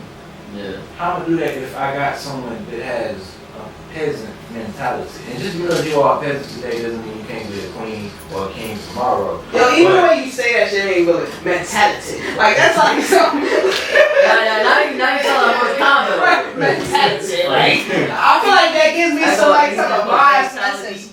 and he just put fatality together with Brutality. what's the other one? Brutality. Yeah. Man, I have a question though. what's up? So what did love do for your music? Because I mean, me personally, in my music journey as an artist, like I feel like love unlocked topics where I was just like, I feel like She talking now. I'm like, What does when love I'm got to writing, do with it's it? just a Yeah. certain level of Yeah. like, I don't know, like I started off a real conscious type artist where it's like it was just conscious where I could think, I could pop my shit, but I could not talk about. Love just unlocked a lot. So what did love do for you? with Special your co-host artistry? asking a good question now. So love for me in every aspect beyond the relationship has opened my eyes to a lot of things. You know what I'm saying? My love for the community is what made me conscious in the first place. But what I realized is Juice WRLD and XXXTentacion, for example, spoke on love a lot. And the perspective they spoke on love was one that was not necessarily spoken on the most of the time. The depression, all the anger, and all these crazy other effects that go deep into it. Because you might have songs about heartbreak, but you didn't have hearts.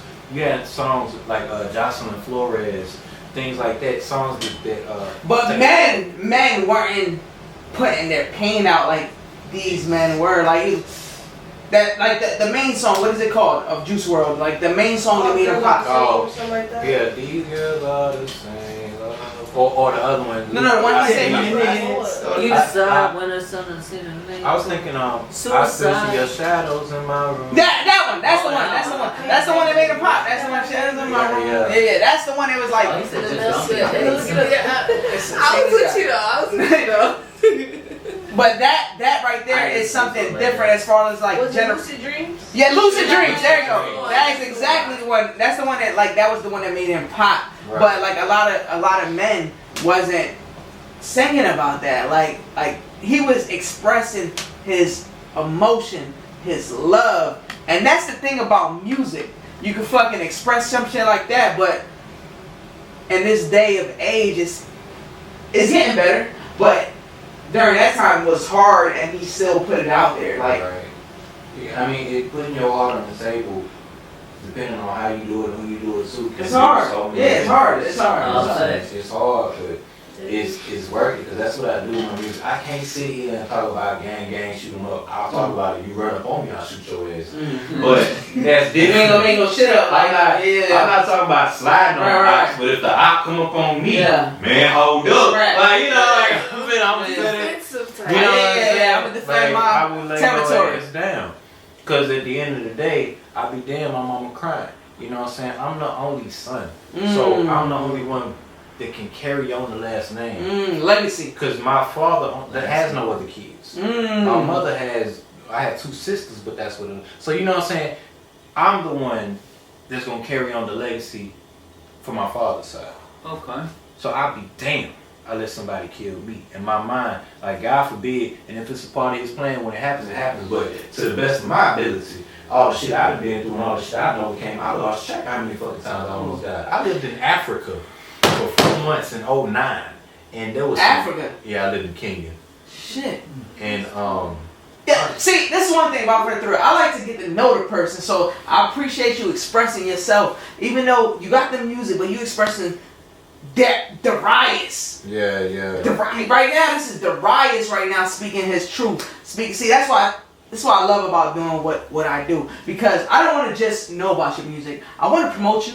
I want your brain to go out, but I also want to know about the person inside of the music. Like, you know what I'm saying? Like, I need to know about you, and I genuinely love to do this shit because that could inspire somebody else. That could change somebody's whole perspective and what the fuck they think on a daily basis just by looking at you and seeing what you're saying.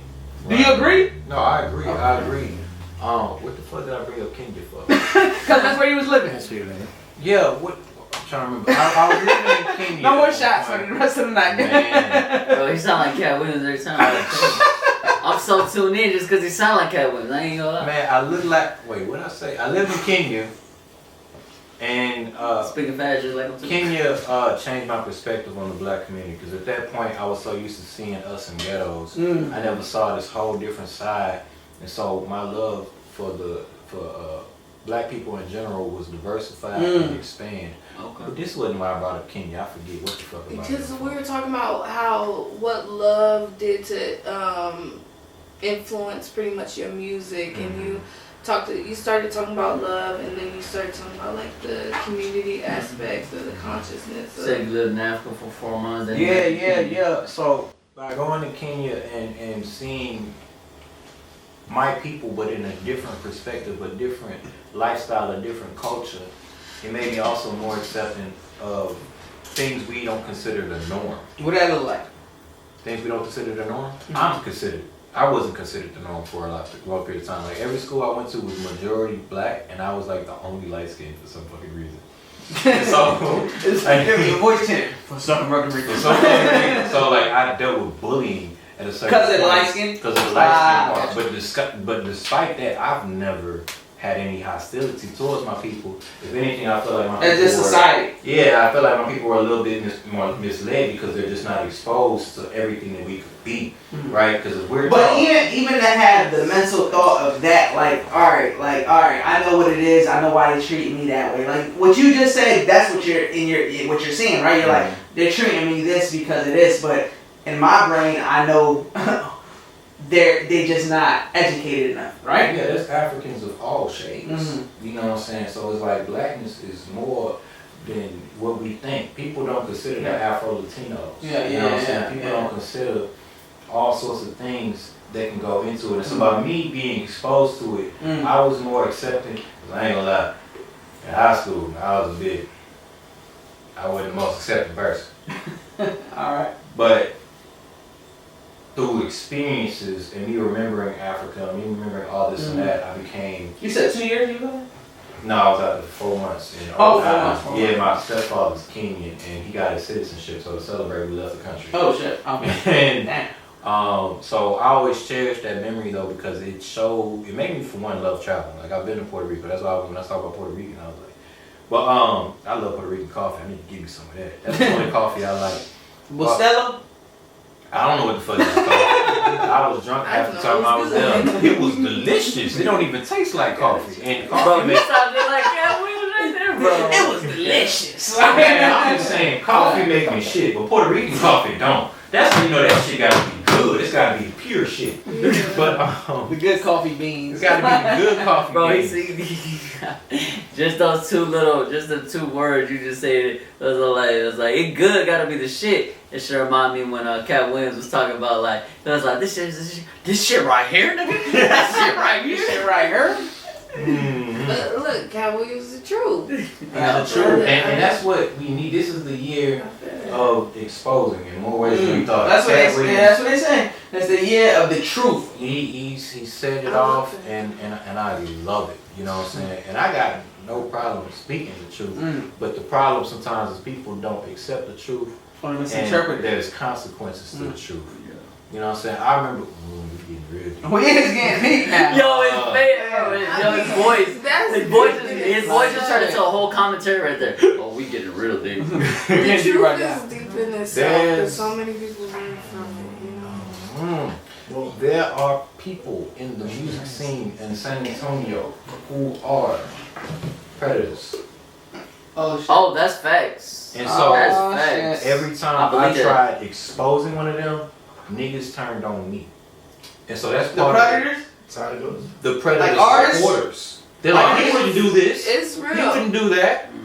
And I'm like, motherfucker, he got open cases. Ooh. There's people in the scene that you know and like that he's done it to. And so y'all mad at me for telling the truth. I'm mad, and then this, I'm not saying no names, but one person became a victim by another person. By and was association? acting- no, not by the one I'm talking about, but by a whole other nigga that I didn't know until through them. And so she trying to play victim on the internet and want all this feedback and all this and that. And I'm like, motherfucker, where were you when Just a other little bit of the niggas lie. was suffering the same shit you Yeah, currently not too much, just a suffering little by your homie? Look, I'ma just put it like this. I'm a female artist, and all I'm gonna say is, as a female artist, be careful. Just cause it's truth to that. Like, I feel like I even maneuver differently as a female artist, where I don't feel like I just want to just work with anybody. I don't want to just. It's real, and I think You that's say you even- don't want to work with anybody. That's what you said? not just like anybody at all, but like No, as I'm far just as like, not I know gonna- what you're saying. That's what I'm saying. you Like, as know, far as be like, just discerning. anybody. Yeah. discerning, just because it's very real, and I think it is awareness that. Have you experienced any like bullshit? Like what? Like Yeah, like sometimes it's like sometimes even the connection like on the music tip is not even for the business aspect. I just think that for me personally, I think I do a good job of carrying well, like drawing that type of line, but people will try, and then I'm just thinking like, you know, maybe if there's women that's not, you know, comfortable with advocating for themselves, what type of things that they could go through. yeah. Because I know the type of stuff that I feel like I'm okay with putting that line on. You know what I'm saying? And it's just people will try. How about you? People will Have you experienced some absolutely try. bullshit that Man. kind of led you, other than what you discussed earlier? There's people who wonder why I don't be outside like I be. And for one, I just don't feel like rocking these same shows, seeing these same faces are beneficial to me for one. But another thing is also like, I'm too real for certain things. And so, for example, do me a favor. Yeah, go ahead. I was gonna say elaborate for the audience that don't know what you're talking about. for example, I used to be known as the angry feminist on St. Mary's. I didn't get The myself angry the feminist on what? St. Mary's Street. Oh, okay. I okay. did a year. That's poetry. downtown, right? Yeah, I did Okay. a year of poetry before rap, so I was Okay, doing poetry okay. all the time. And it's part of the reason I don't drink. Well, rap, rhythm, and poetry. Yeah, right. And so I come back from Iraq. I'm still dealing with PTSD. I went to therapy for 11. I went to therapy. Nothing's wrong with therapy. But I was drinking to cope for a while. And doing poetry was like a way of venting. Yeah. But my problem was, at the events I used to go to, there used to be hip hop and R&B after poetry. I loved the poetry spot. But Okay. as soon as it got to the R&B and the hip hop part, a different crowd would come in and they'd be disrespectful of women. Now me sober, What, the hip hop crowd? yeah. Yeah, And that so makes me sense. sober, I'm already on some I'ma fuck you up. Me drunk? Damn. I'm talking about He said, it got to the point where I walk in the club to keep going break. It was good. So he gonna go out the place because they knew I was slapping motherfuckers around. But the reason I stopped going to that place and drinking as much is because,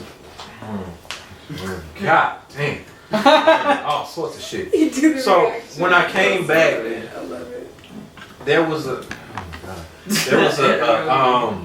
child in Church, Texas. He was beat by the police. And so I found out about this, and I went to the city council meeting, and I exposed the police department there because after doing some research, I discovered months before that they had an invalid warrant and raided that family's house, trying to find drugs when there was no drugs. Right? They were targeting that family for some fucking reason, and I assumed it was race because from where they were, there's not a lot of black people there. So the one black family in the community, y'all keep targeting them, invalid warrants, and now you beating up their child coming home from wellness school. So in Church, Texas, which is not that far from San Antonio, I didn't know till I Googled the shit.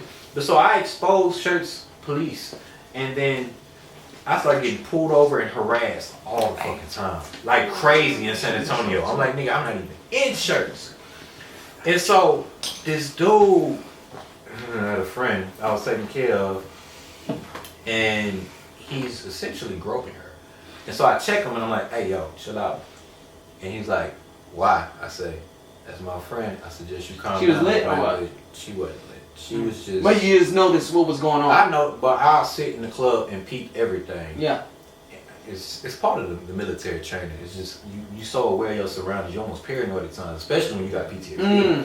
But so, I'm peeping this shit, and I'm like, alright, let me not just smack the fuck out this nigga. Let me talk to him. And was this your homie at the time? I ain't know this nigga at all. Oh, you I didn't never know knew people I was slapping. Oh, shit. I did not know the people I was slapping. Classic. It's the truth. I didn't know these people. You know, I might learn their name after I stomp them out, but so My name's John. because usually after they get their ass whooped, then they apologetic. But so this individual, I'm sorry, mister. I'm sorry. he pushed me to an edge I never got pushed to before. He said, I'm sorry, Dad. Cause he was like, what is that to you? Is that your girl? I'm a boy.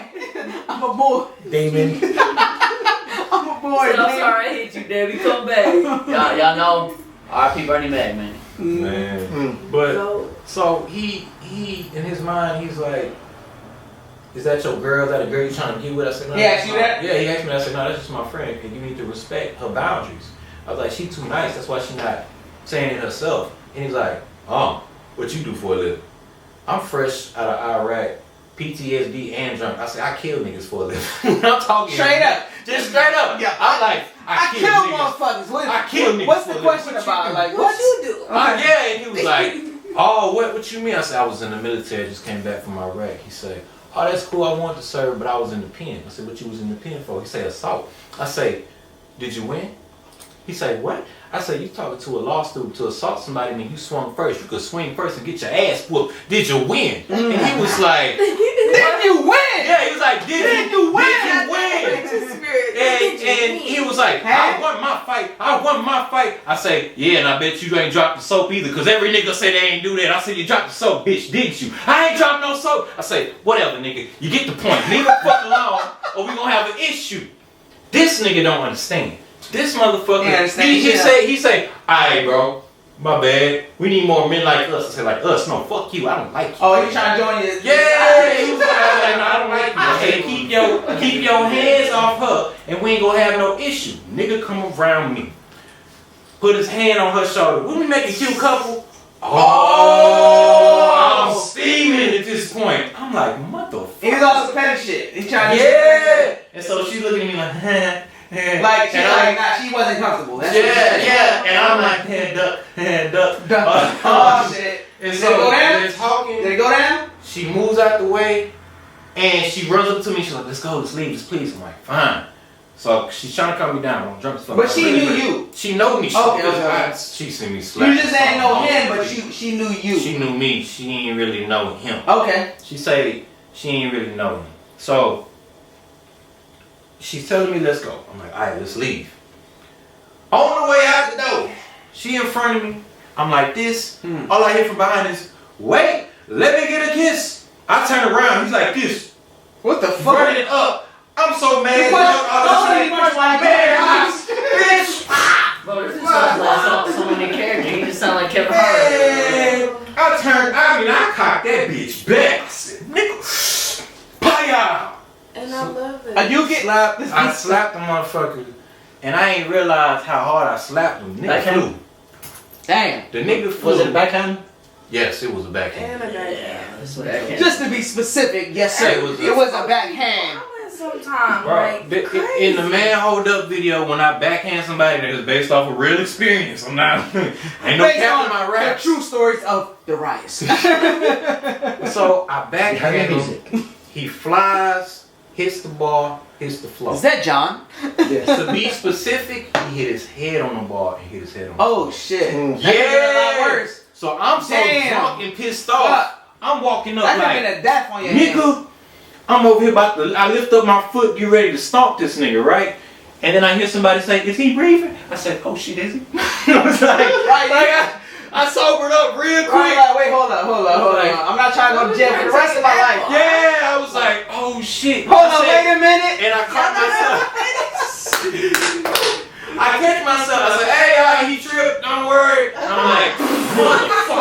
you made me do. I'm talking shit to him. Like, Look at you now. I'm like, look what you made me do. I'm like, breathe, motherfucker. I told you stop fucking with me. He's good.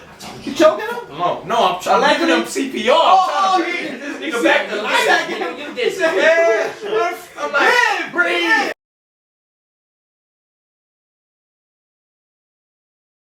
So he gets up, and his homies, they not falling for the he fell shit. Obviously, this nigga got smacked because he was white, so his face was red as shit. Damn. And they talking shit to me. And I'm like, you mad at me? You need to be mad at him for putting his hands on the woman. I said, you see what I just did with your man's to one hit. Y'all want it next? But I was fucked up. But I don't care when I'm fucked up. I've had several scenarios where I've done some stupid shit and fucked up. But, yeah, so I'm fucked up. They back off. He's dazed, but he's like, I'm bad, bro, I'm sorry. I saw that dude like a week later at the same bar. He come up to me, he's like, Apologetic or what? he's apologetic, but he's talking big. He's like, hey man, could you like go over the events that night? Like what happened exactly? Oh, he didn't remember. That's what he's saying, right? But it's a particular way that he said it. Could you go over the events that night? I don't really recall. Wait, you wearing that wire? Like what's? I checked that nigga. He had a wire. And so I was so confused. I said, nigga, the cops are after me for real. What? Bro, I'm telling you, I remember. Is this some exclusive for Bro, Chris? there's so much shit that has happened to me in San Antonio. From the shirt shit. So where he got the wire at? Where the fuck? On his chest. What the Because he fuck? said, and I'm like, I'm good, bro. Oh, you Let want it go. Yeah, it's like that, but I tapped his chest. I said, I'm good, bro.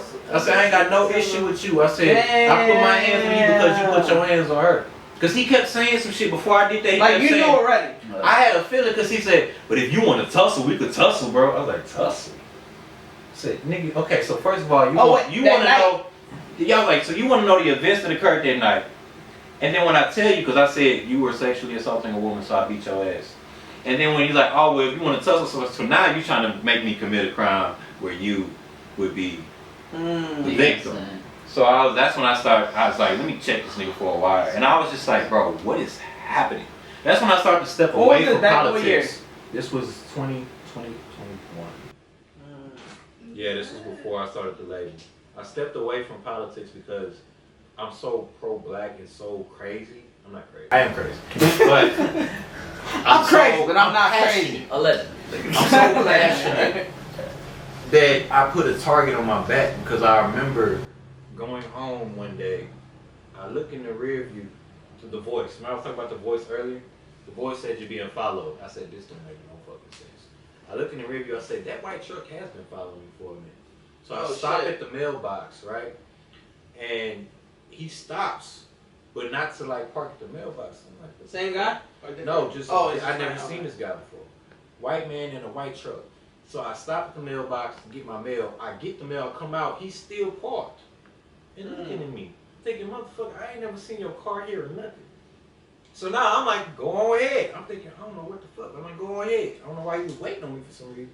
So now I'm following behind him. I see MAGA sticker, Blue Lives Matter sticker. I'm seeing all these other stickers. I said, I would have most definitely recognized. Yeah. I said, I would have most definitely recognized your truck. And I lived in the back of the back. At this particular apartment, I lived in the back of the back. It was so far back, door dashers, all the niggas would get lost. Dang. So I memorized all the cars in my environment. And so I'm like, nigga, your car pops out so easily. I would have recognized that shit. So I park near my door, but I'm not gonna get out. I'm in the car and I'm looking. He drives by slow. He's looking at me.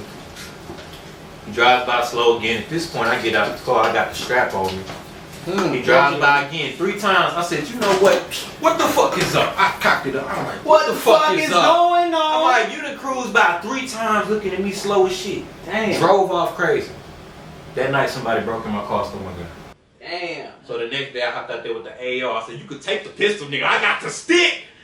I'm like, shit, what's going on? But after that, they cooled off. Damn. Because the Democratic Party died for several reasons. It was so big. At the point where we were at our climax, where we were, and this is the crazy shit about it, right? I say the Democratic Party, but I'm a common sense person. I was appealing to Republicans, Libertarians, everybody was understanding me. So when you have somebody like me uniting everyone regardless of their political affiliation, because I'm speaking real shit, that's a problem. And see, originally I wasn't even supposed to be deployed. Damn.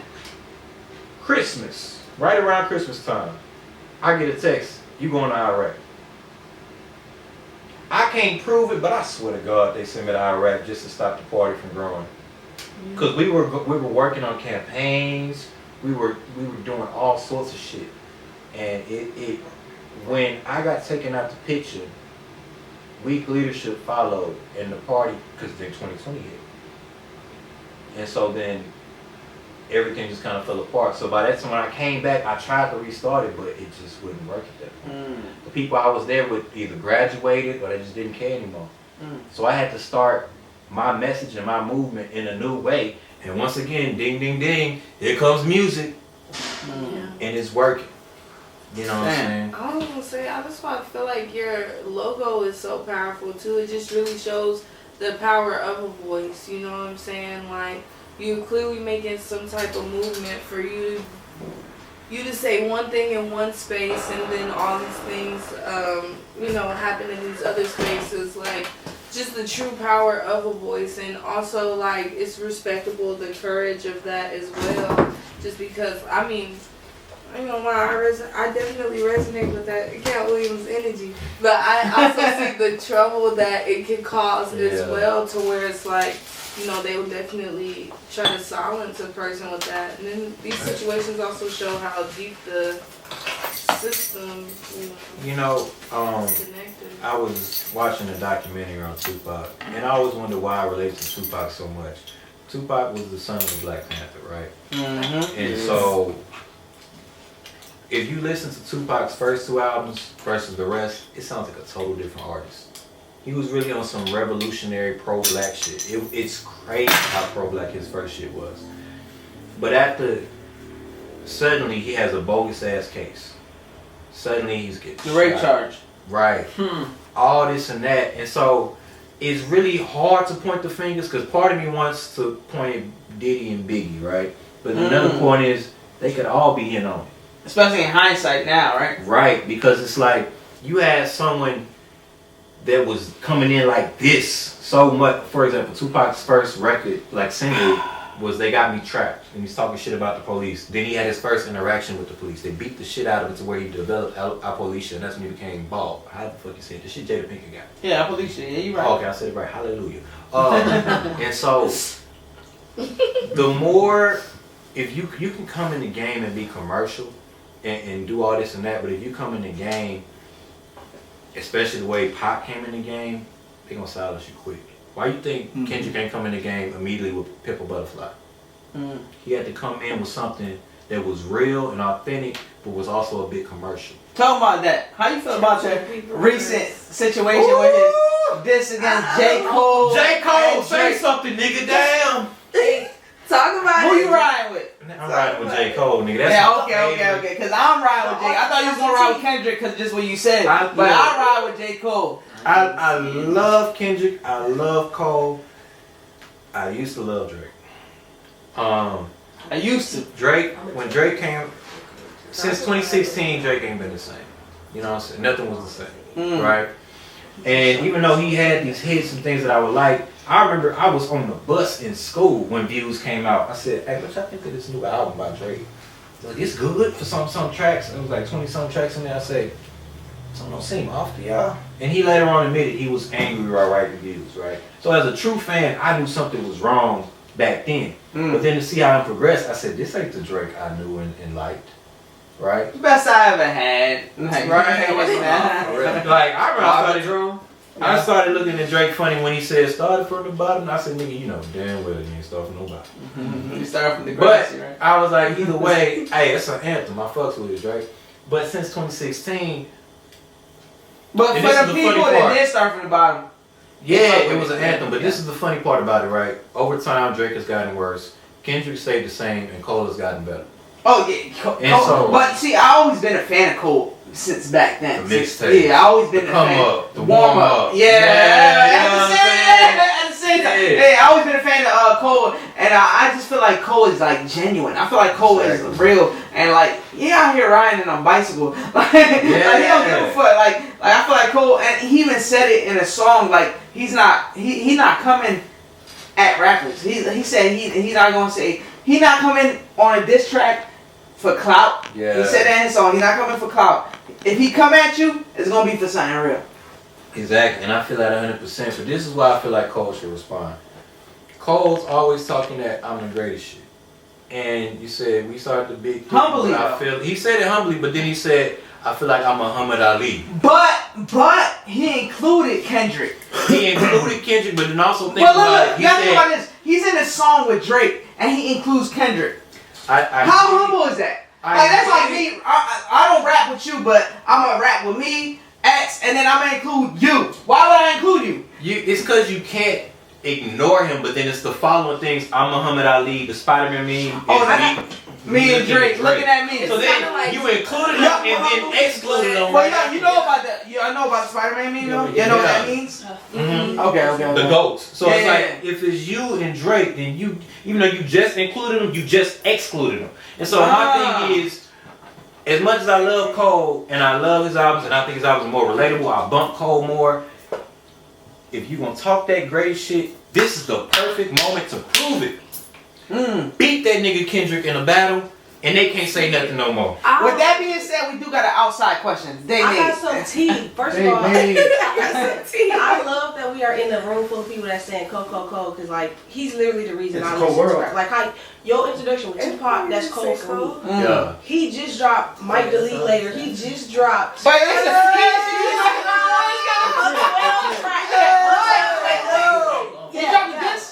J. Cole, a whole Might Delete Later. I'm a bump that. Listen, the day say April 5th. It's the 4th. So we got a wait. Is this a diss track? This is a whole EP. I don't know. We don't know until we listen. Damn. Yo, exclusive. We got a J. Cole EP right now. We got to check it out. That's a cold world. Can I just say one more time? Not everybody said Cole. Okay, period. Who you say? I ain't say nobody, but I'm here for it all. Hey, it's for the throw. You can Don't say I'm not embarrassed at all. No worries. I love Cole and his humble. I can do this without it. I told you I got some Cat Williams energy. Oh shit! Oh. Hey, I'm a movie enthusiast, so I love to quote movies. Cole, I love it. I agree with what you said. It's kind of like he came in with the humble tip, but almost like giving it, but also like, but I'm the one type of thing. I like Kendrick slapping everything off the table. So I'm talking about fuck that. He said, it's me. It's me. I choose violence. I would appreciate and respect that energy out of any of them. So like, it don't matter to me. Like I still love that like old school hip hop energy where people wasn't really scared to get in that energy. Cause like for me, like I respect it. I think it's cool. Like tap in. Like this is what we here for. Like, and not saying that's what we here for. Where like, and negative energy. Yeah. I love. See, I love people that hip-hop. make challenge. I love hip hop to beef. even take it a step further. Me too. I just don't like the beef that you go kill somebody. I like the beef that like it's spitting that shit. Yeah. I like when you spit that shit. It's hip hop beef, but it's literally hip hop beef. It's not hip hop. I'm killing somebody. It's more like, all right, we gonna spit that shit. What's gonna happen next? He gonna spit that shit. Oh, I'm gonna spit that shit back. That's what I like. I don't respect it. I don't like to kill shit. Kill. Nah, fuck that. And what a lot of people don't realize is Man Hold Up was originally a diss track. So that was on some competitive spirit, and that what everybody loves the most, I would say is my biggest hit type shit. But I just curved it and made more of a Southside anthem. Because I was like, let me not give these boys clout, which is an absolute banger. You know what I'm saying? Wait, was it a diss? It was. Against who? Hey, you said worse shit at the beginning of the pod, so let's... I'm not going. You don't gotta say specific names, but was it somebody in your old city? I put no. Oh, somebody in San Antonio niggas. Oh shit. One of them was a predator. Fuck. Oh, that's full circle. That's one. Yeah, one of them was a predator. The other one. Oh no. So fuck predators, bro. Yeah, but man, but the other one. I put it like this, bro. Fuck the predator. If you're a predator, fuck him. Bro, when I stand with you on the exposed this nigga, a lot of people were going to get As long as it's facts, I'm with you. And then the other If it's thing, facts, I'm with you. It was facts. You got facts? I got witnesses. Okay. People who experienced the shit. If it's facts, said it was him. we can talk. And so She said we can talk. the other thing was this dude, his baby mom was at a crush on me, and she made a claim that I fucked her once or whatever, and he never let it go. I didn't fuck her. If I fucked her, I'll tell you. Allegedly. I wouldn't cap about it, but I never fucked her. You know what I'm saying? And he never let that shit go. So he talking about hopping my DM, talking reckless. Yeah, and I was just like, fuck that. Where you at, nigga? Like, if you wore rubber, you didn't fuck her. What? Whoa! That's Big Sam heard from live out the Bone Zone behind the scenes. Ain't no shame in my game. If I fucked your woman, I'm gonna tell you I fucked your woman. If I ain't fuck her, I'm gonna tell you I ain't fuck her. Why she throw me in the mix? Cause she probably want the dick. And that's that. For the thrill. Y'all, we got Darius and we got special co-host Third Eyesight. You know what it is. You know what's going down. Episode 57. Drop pussy. I know I'm gonna get a lot of good clips out of this podcast. Like, you're gonna have some good ass clips from behind the scenes and in the scenes. For real, bro, especially because this dude sound like every type of character. Dude got Katt Williams in him. I want one of y'all to start off this. I was about to. Okay. Go ahead, run it. Alright, so you were talking to, you know, she was mentioning to you as far as like how did love, you know, inspire you with this music, right? So when I was gonna talk to them about on that, because how she was saying like it brought up topics for her, and you were talking about how like you had a seizure and you never had a seizure before. So I could relate to both y'all's topics because that actually did open my eyes, because my ex-wife sent me to jail. Me sitting, I felt like that was God telling me to sit down. Like I sat down for that little time I was in jail, and when I got out, ask him, I got a tiny ass circle of people. I don't trust a lot of people no more. I really don't trust nobody, you know what I'm saying? So like, it was that, and it's also the fact like all these females that try to like push and shove or try to finesse me, try to use me, any of that, like not that many females get away with it. I'm gonna play your role and act like I don't know what the fuck you doing, but real talk, I know exactly what you're doing. You know what I'm saying? But Oh, I thought you said something. So, you know, with that being said, and then like, you know, as far as the seizure, I can relate to that because with my ex-wife, because I was so in love at that time, I had a mental breakdown where I actually almost had a suicide attempt. I actually hung myself over a bridge.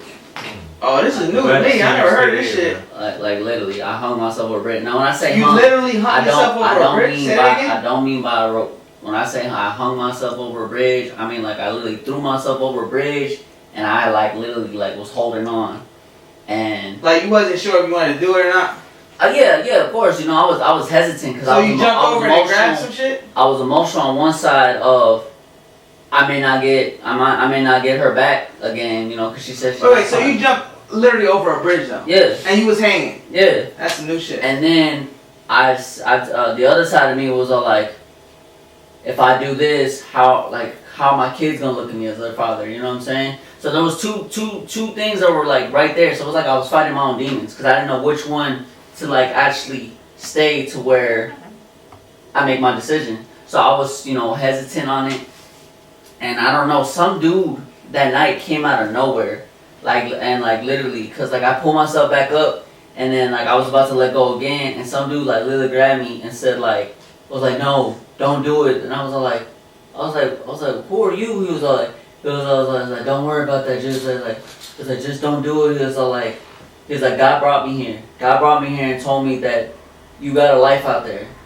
You got a lot to live for. You got people that love you. You know, things like that. You know, stuff I've already heard before. I've heard many people say this before. The same like lingo. But at that timing. And so the fact that he came out of nowhere though was just a surprising part.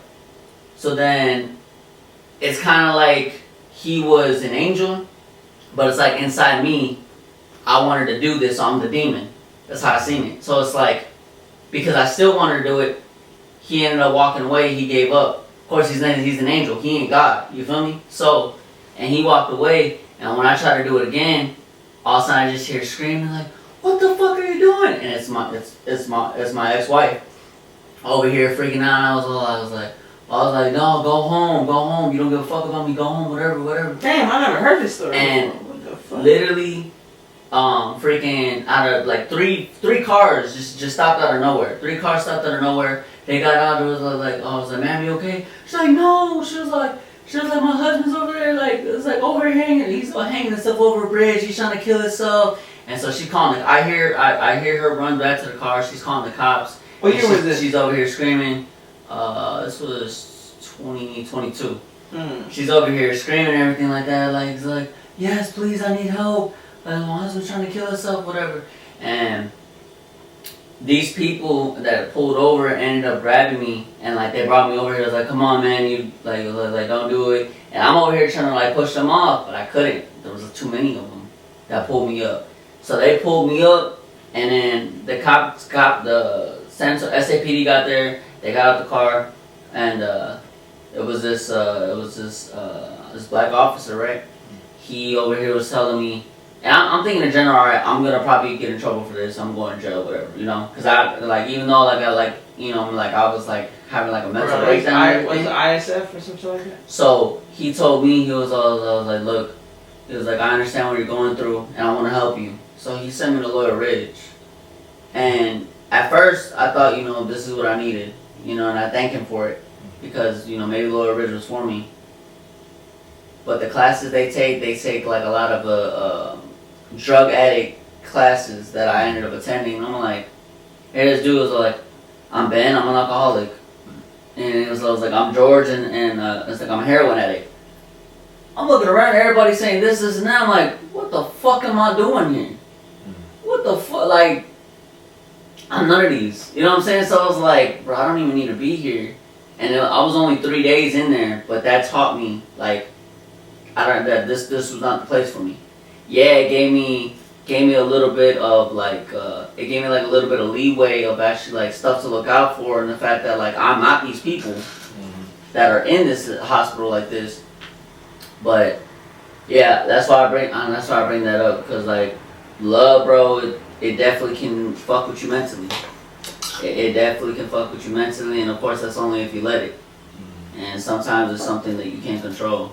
So that's why I brought it up for that. And as far as like the topics, like I said, when I got out of jail, not only because of my small circle and everything like that, but I used to write my raps and everything. Like when I would rap, I would literally like write it down. I'm a freestylist now. So not only can I just like rap it on, like I could put it on paper, I can freestyle any fucking thing and that shit sounds good. Like that shit just comes to me. Talk about freestyle, define the rise. You gonna spit freestyle for us? Let's hear some shit. Let's hear some shit right now. Let's go. Are you gonna put a beat on? Or what? Want to do it with a beat or without a beat? I like beats. Yeah, I like beats too. There's better with beats. You got some beats in there? Without beats. See, fucking we don't just.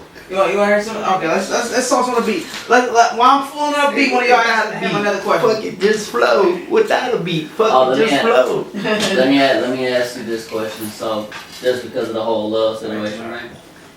So, you as a man, if you pay your bills, you know, if you pay the bills, you pay the rent, you basically take care of your woman, right? Like, do you feel that gives like the right for men to cheat? No.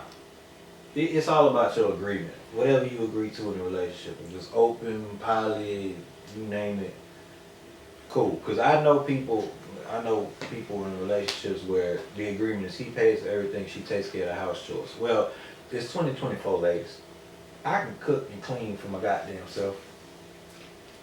I can do a lot of things for my damn self that y'all were expected to do in the past. So now you have to bring something else to the table other than cooking, cleaning, and sex. Especially because now we have Tinder and all these other apps. It's so available. It's really sad. And so it's about y'all agreement, because if your woman, I wouldn't even see the point of having a woman if I don't see what she brings to the table. You know what I'm saying? I don't necessarily say my women should go 50-50 with me, even though when I'm currently dating, she wants to do that. You know what I'm saying? Which is new to me. But in scenarios where I work paying everything, it never necessarily occurred to me that I should be fucking on other women. You know what I'm saying? It just more so occurred to me, I got needs and can you satisfy them? Right? And that's where those talks begin. Because I've dated women who wanted to open it up and I said, I ain't with that shit. You know what I'm saying? And so, yeah, right? And so, if I was to bring that question, at least me knowing how I am, that means you're not satisfying me in some way. If I want to open it up, cheat, this, that, and the third. I break up with women before I even. If I'm thinking of cheating on a woman, I say either we gotta have a talk and work this out, or we gotta break it off. Mm-hmm. You know what I'm saying? Heard. So maybe you can do some of this.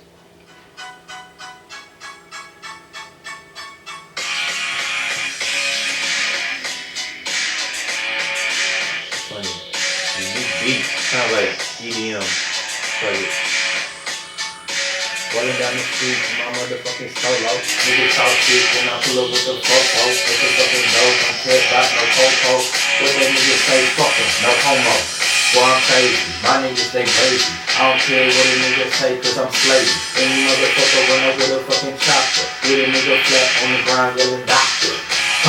Have them yelling like opera. What that bitch say, she called me Big Papa. Hit a nigga up, believe it ain't no biggie. Fuck what you heard, finna take over the city like that.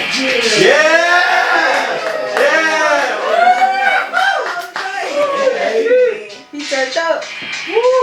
That was freestyle. I need to write that down. I need that clip. I gotta put that clip first. I need to start writing some shit. Nah. That was dope. That was dope. Now let's get back into the music. A motherfucking Defiant Darius, because we went all over the place tonight. We went into Darius, back to Mama Darius, what she was talking about. But now we gonna get back to the music. What you got coming out as far as music wise? So the Defiant EP is out, and I'm still pushing that. But the next project, I'm gonna name it To Defiant. To Defiant. Right. So the first one was more so an introduction of the variety I can bring. Right. That way, there's never no shock when you hear maybe an album that's all R&B or whatever the fuck later on down the road. But this next album, for the most part, is going to be more like a bunch of man-hold-ups, a bunch of hype tracks or things that would get my name out there. Mm-hmm. Because I have this message to push, but unfortunately, people won't. I mean, not unfortunately. It's been since the beginning of hip-hop. People want to shake their ass. They want to bob their heads. They want something they can turn up to, right? And so if you ain't got something necessarily they can put a spotlight on you, they're gonna miss a lot of the other things. Like with J. Cole, bitch, I'm about to blow up. That's when a lot of niggas started paying attention, and those who paid attention started getting into the shit and said, oh, he's spitting that real. Mm-hmm. You know what I'm saying? A workout, it caught the attention. They realized this man's more than just a... Even though Nas said he let him down with that one. Right.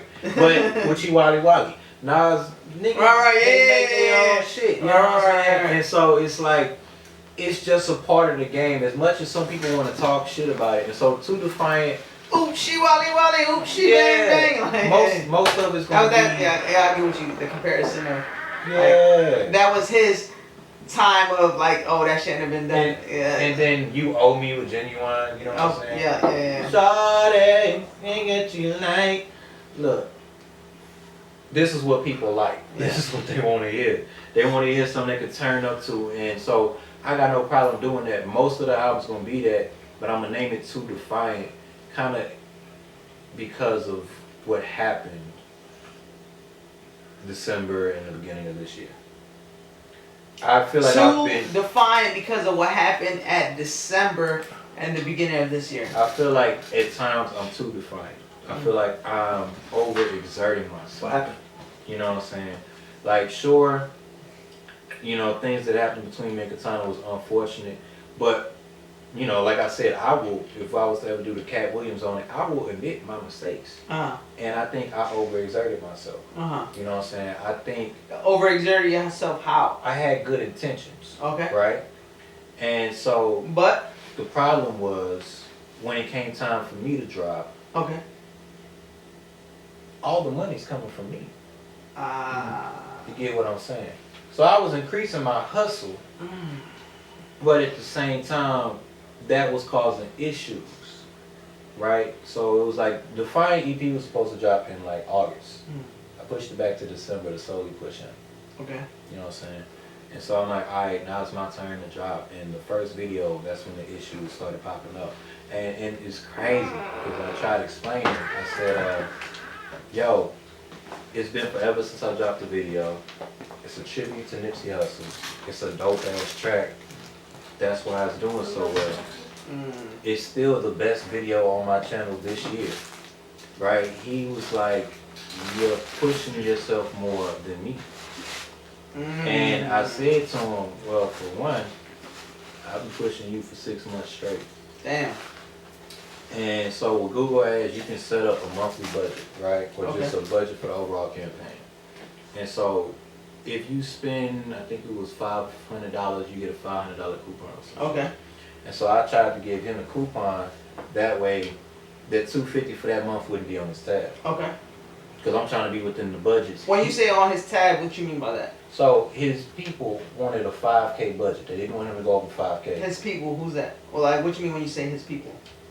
If you're the one that runs, he's your artist. So what do you mean by, for the people that don't know, well, what you mean by his people? So it's like this. Originally, he was gonna sign for 5 years. Okay, with you. That was the plan because I want to actually develop an artist. Okay. You know what I'm saying? His people, his family, and all these other folks. Got you. Okay. We're like, nah, let's just do a year. If it's good, he'll resign. If not, yada yada yada. Got you. Okay. And I can understand they don't want him to be in massive debt. I didn't want to put the brother in massive debt either, right? But so since this is the limit y'all agreed to, I'ma respect that. And so to spread 5,000 over a year, that means I can only spend this much on you per month. $250 was your limit for December, right? Now I'm the one funding this shit. I can fund myself as much as I want. I put $300 on me. And he was like, well, don't you think out of love and fairness you should have done an extra $50 for me? I said, but you do realize in that same month I paid $700 something for your warrants. So really that month I spent $1,000 on you. But you mad I spent. You put that on paperwork though? Yeah, it was documented. Gotcha. And so it's just like, yo. So in the sense of Too Defiant, I feel like, yeah, there's a lot of things that could go into the downfall of me and his relationship. But overall, I got a big heart. And that big heart made me say, I can do this. I'm Defiant Darius. I can most definitely push me and another artist. And I still feel like I could do that. But the thing is, a lot of labels, for example, TDE, Dreamville, they push an artist for a while, then they push the next artist. You want to be pushed 24/7. And I was like, all right, well, we still try to make this work, but then just other things kept coming up to where, before we knew it, his budget was already at the 5K.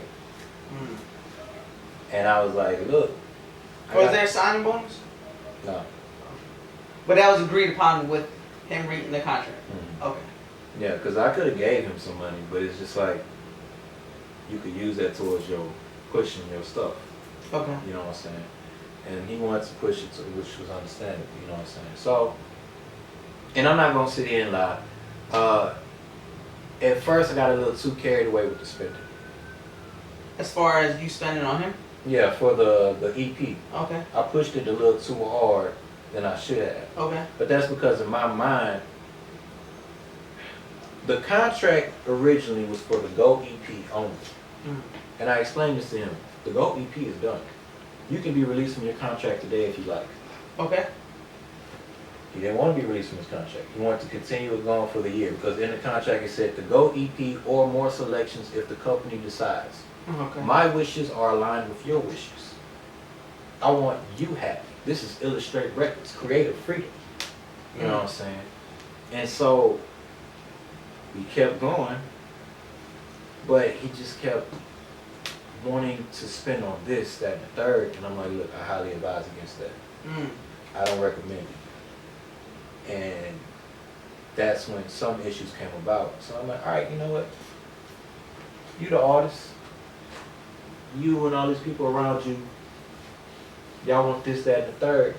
All right, but understand when you hit the 5K, the budget y'all set I don't want to hear any complaints. And the money, it would have ended in February. This February, 2024. Yeah. When But that ended before, in January. Because of us falling out. And you think this is a lot? No, this is surface level shit. It gets so much deeper, but I'm not even gonna speak on it because, like I said, I don't want to kick a man while he died. You know what I'm saying? Because it's like if I was to go into actual detail about. But do you really think he's down right now? I don't know if he's down. Let me say that. Just to clarify, because based off of what you just said, I don't want to kick a man while he's down, which implies the fact that he's down. I feel like he's down, in my opinion, because I put it like this. Under Illustrate, he was dropping a video almost every 2 weeks or at least once a month. I haven't seen any new videos. I haven't seen any new songs. I haven't seen anything at all. But he blocked you. So yeah, how are you seeing it? People are telling me. Because there was a dude that hit me up. There's several people. They said, "Hey, bro, have you seen Katona?" I said, "What the hell?" It's been like a month after we stopped speaking. I said, "No, I ain't seen Katona. Why y'all asking me? He's missing." Yeah, because we're in April right now. Yeah. Okay. And I'm like, what? He blocked me. I'm like, how would I know what he's doing, this, that, and the third? So there's people that would check in on him, and some people will report when he mentions my name, type shit. But that stopped very early on, right? Me bringing him up in the interview is probably, a lot of people didn't want me to do this in general. But I said, I'm going to do it anyway. I'm going to do it for the Thrill Podcast. For the Thrill exclusive now. You know what I'm saying? And so, people just keep me aware, and I was just like, I want that brother to do well. Same time, I've done what I can. Yeah. I gave this man 6 months of my life, put a roof over his head, fed him, took him to the gym, paid off his warrants, helped him get an ID. I was even finna help him get into driving school and finish his GED. I wanted to do a whole lot for him. He told me at one point when we was in the ER because he injured himself. He said, "You've done more for me than my own father." So that's why I broke my heart a lot. Can't get into that. Damn. Can't get into that part. Yeah. Sounds deep. But just imagine what you have to do and say to make someone that's done as much as I've done cut ties with you. So that's what Too Defiant. It's gonna be me hyping up and being very defiant for most. So basically, this Too Defiant is based off of that situation. It's gonna be based off of that situation somewhat, because I feel like. Damn. So that inspired a whole motherfucking EP. No, not necessarily. Just one song. Okay. So Too Defiant is a song. It's not an EP. Too Defiant is gonna be the name of the EP, but Too Defiant is gonna be a track on the EP. Okay. But that still speaks volumes. Yeah, because it's like most of it is gonna be hype shit, and there'll be probably one love song or whatever. But imagine you just listen to a whole type, hit 'em, man, hold up, whatever, hype shit, street shit, and then it slowly transitioned into some calm and real shit, kind of like J. Cole albums sometimes. You know what I'm saying? Starts off real hype, and then you get into that real. With Too Defiant, do you have like a release date already? I haven't thought on yet. About It is going to be on there, and there's a song I'm writing called Something Real. It's going to be on there. That's a upbeat love song. The other tracks I haven't even decided yet, but it's probably going to be 6 tracks, because if you go with 6 tracks, it's no longer considered an EP. And it's pretty much, for the most part, it's going to be turn up until I think Something Real hits, and then we'll get into Too Defiant part. And of course, like, I like to always have a visual to each song, you know what I'm saying? So until that's done, that's when the freestyles are going to come in, keep them entertained, this, that, and the third, you know. What made you choose the, with your last project, what made you choose the Man Hold Up as the first track, by the way? It was everyone's favorite, and it was honestly the first track I created. I was just pissed off. And when I get pissed off, I make great music. You know, the second track, I was pissed off. I wrote it, recorded it, mixed it, mastered it all in one day. That's when you make your best music. This song. Yeah, the next day I performed. Emotions. That goes back to emotions. I'm telling you, when I'm in that mode, it's crazy and it's also dangerous if I had an op.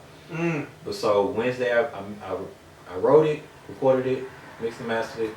Thursday I performed it live. Friday I shot the video to it. Who's your engineer and who's the director when it comes down to this? I'm the engineer. Okay, who's the director? Or I videographer? decipher between mainly Irrelevant Imaging Okay. and Louis Hudson. Okay. But I have used Smirk Still Smoking and Jimmy Visuals Okay. as well. Still shout outs. Yeah. So I wanna ask you something that I ask every guest on the podcast. I asked you this before, but it might have changed. What is your thrill? It could be in life, it could be in general, it could be in music. But I'm gonna let you decide on that. Man, my thrill at this point, it's like, I want to say, making a change. But the thing that bothers me now is trying to figure out how to make that change, right? So, post Katona, I realized sometimes being directly in someone's life isn't always the most beneficial route. Sometimes you might need to just create an organization or have money to where you can help the community without a finger for them to point at. You know what I'm saying? They're getting help, but they don't know who the help's coming from. So, and even then, I don't necessarily want the glory of Defiant Darius save the community. No, I just want the community saved. Because I love seeing the reactions and the joy and the thrill on their faces from they not struggling anymore. So that's my thrill. My thrill is causing change and creating joy in people. You know. Heard. Can you tell us about tomorrow? Tomorrow? Oh, you mean today? It's already out. Oh, today. Yeah, I don't know. I don't Yeah, it's past midnight, huh? Yeah, it's past midnight. I don't know video has dropped. Amazing video shot by Louis Hudson. Features Summer Smith. The beat was made by Dante, San Antonio producer. It speaks on some real shit in relationships, you know, because sometimes we can be in a relationship, we can genuinely care for someone, but we don't necessarily love them. And then we question, why do I not love them? Despite them being a good person, despite the relationship working, why is it I don't feel love for them? Because as someone who's been in a relationship for 5 and 3, I know what love is. So when I'm not in love, I'm not going to tell you I love you. You're not going to force them words out of me. You know what I'm saying? So it's just kind of dealing with the emotions of all that, because in a lot of relationships, if you don't say that word after a certain point, it's over. Skirt. And that's kind of what I don't know is, you know. With that being said, if you could tell anything to the audience out there, whether it's gems, something that happened in your life, what would that be? First and foremost, keep faith in God. That's my opinion. If you ain't got faith in God, keep faith in what you have, or at the very least, keep faith in yourself. You know, it may not be easy in this moment, but everything, even if it doesn't make sense in that moment, is to better you, to put you on the path you need to be on. And this is another thing. Not everyone's life needs to be some superstar, this and that, third. You can make a major impact on people in your community or just your family. There's nothing wrong with living life. You don't have to look at these people on social media and say, I gotta do that, I gotta be that. No, be you. Do you. Enjoy life the way you see fit. Amen.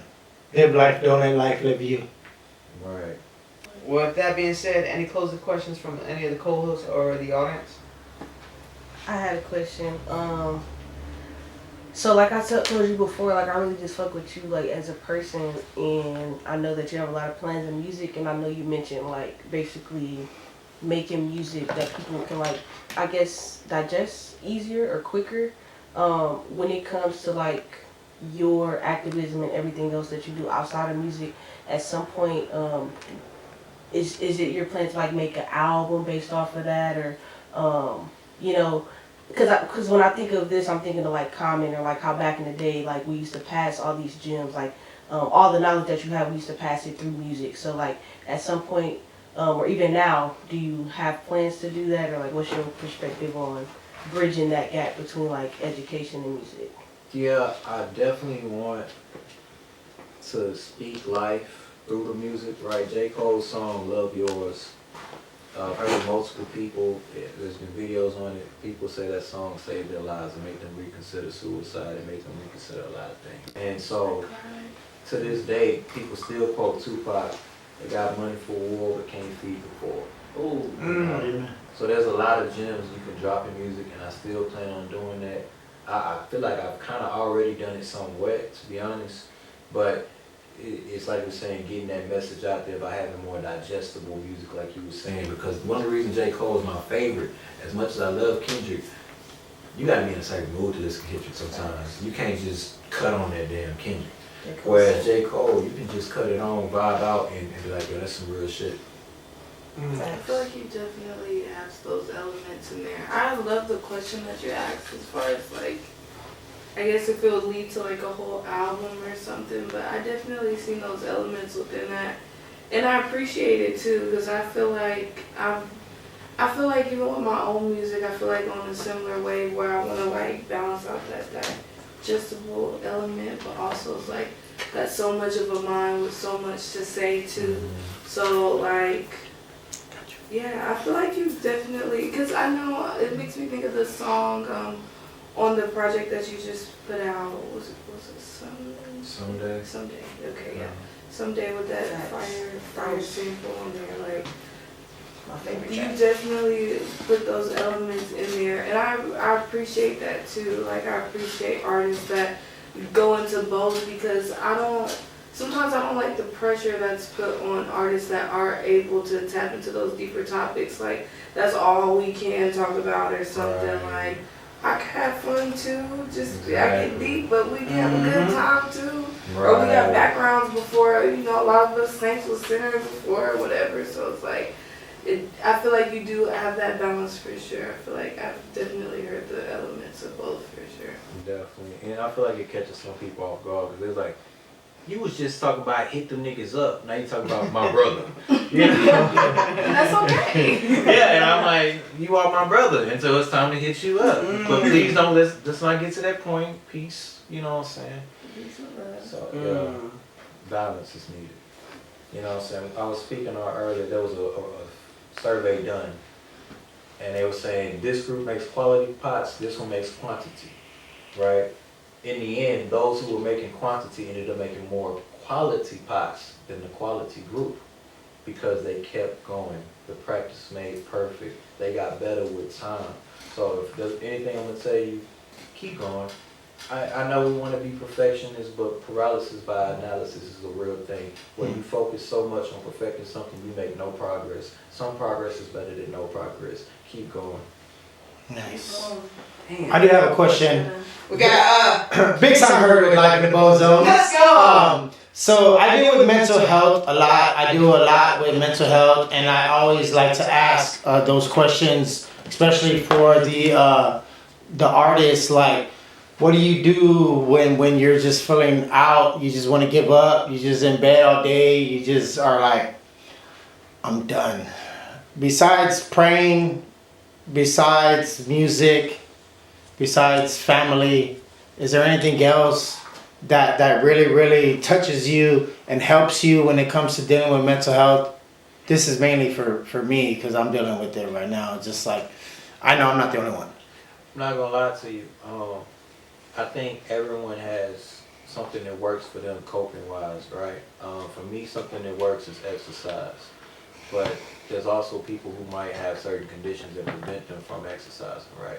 Heard. Sometimes finding a new way to express what's on your mind. But something I also recommend is just rest. You know? Yeah. I mean, that's part of the thing about Too Defiant. It's like I was stretching myself thin. I wasn't giving myself enough time to rest. And that's when my body just started taking it by force. I know I'm sleeping super long and shit. So sometimes the best thing you can do is rest, but you have to figure out what rest is most beneficial for you. Because some people pray, some people meditate. You know, some people, they, another thing is find time to rest.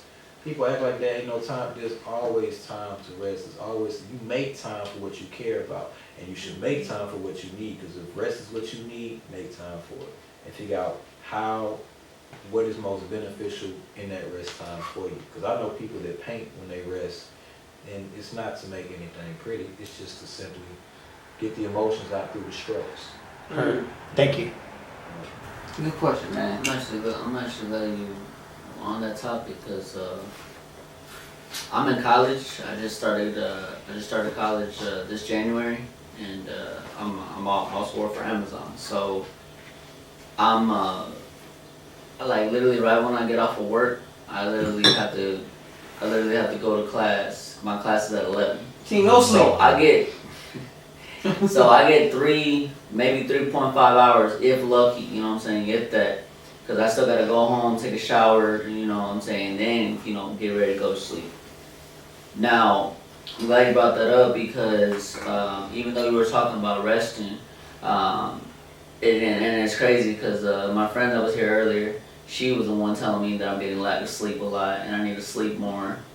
And she's like, you're always trying to do this, and then, you're always trying to do this, and the third, you're always trying to do this and that. And it's like you don't rest, you don't sleep, and you need to. So that day after she told me that, she told me the day before, the next day I went to class, and I'm in a psychology class. So in my psychology class, we were talking about stress, we were talking about anxiety, and we were talking about depression. And this is the reason why I bring this up too, because this was basically the main of the podcast that we literally were talking about today. So stress, anxiety, and depression. Well, I went through depression. Obviously, I told you about my attempt. I'm no longer that person no more though. Like that person's gone. I'll never go back to that person. But that one was my depression. And then when it comes to like my stress and my anxiety, it's like I stress myself out a lot over school. Like school is very stressful. Like at first it was in the beginning. I was happy for it, but I'm like, damn, these exams coming up. I gotta do this, gotta do that, and I still gotta do homework. I'm like, fuck. And then of course, me being a co-host podcast, I gotta be there too for that too. Thankfully, he was in Austin during the time of my exam week, but still, like it still stressed me out and everything like that because. I'm not gonna lie, y'all, like it's been a couple times where I've almost had an accident already. It's already been a few times. Me getting home, cause they just. You so tired, you ready to fall asleep on the road? That's only because we just started cross training. So I'm in pick right now. I was packing, and that's my hometown. I understand it, I know how to do it, everything like that, and I don't get as tired. But picking, you're consistently working. There's non-stop to that. And then like some items are heavy at the bottom and you gotta pull that things out, and sometimes they don't even come out. Like it's like if they're glued in there but they're not. So you can't get them out. Like my manager tells me, just report a safety issue. I was like, I ain't got time for that. Cause then my rate, and cause up there like in picking, the rate goes down quick. I'm like, fuck, I gotta worry about that shit. I'm not trying to get written up, you know what I'm saying? Even though I'm only doing pressure. Exactly. Even though I'm only doing 80 hours of this, I'm not trying to, 80 hours total. I'm not talking about, in a week? Yeah. Like, 80 hours in general. Okay. So, 2 weeks, basically. Gotcha. And so, I did all that, and, I was all like, yeah, I finally made it. But the last day, which was this past Wednesday, I was coming home. Obviously, it's Thursday morning because I work overnights. So, I'm coming home, and, I was this close to hitting a car. That close to hitting a car, because I was over here just trying to focus and I'm dozing off. Not that I mean to, and I was like, damn, what am I doing? You know what I'm saying, in the mix of things. And I was like, because also my friend was mentioning to me that I'm not being the person I was when I first met her. I used to always talk to her a lot, and I would always have random shit to talk about. Right. Now she's over here she feels like I'm doing an excuse that I'm not talking as much as I used to. And I told her sometimes I just feel like I talk a lot, and I feel like sometimes you get annoyed by it, because she does.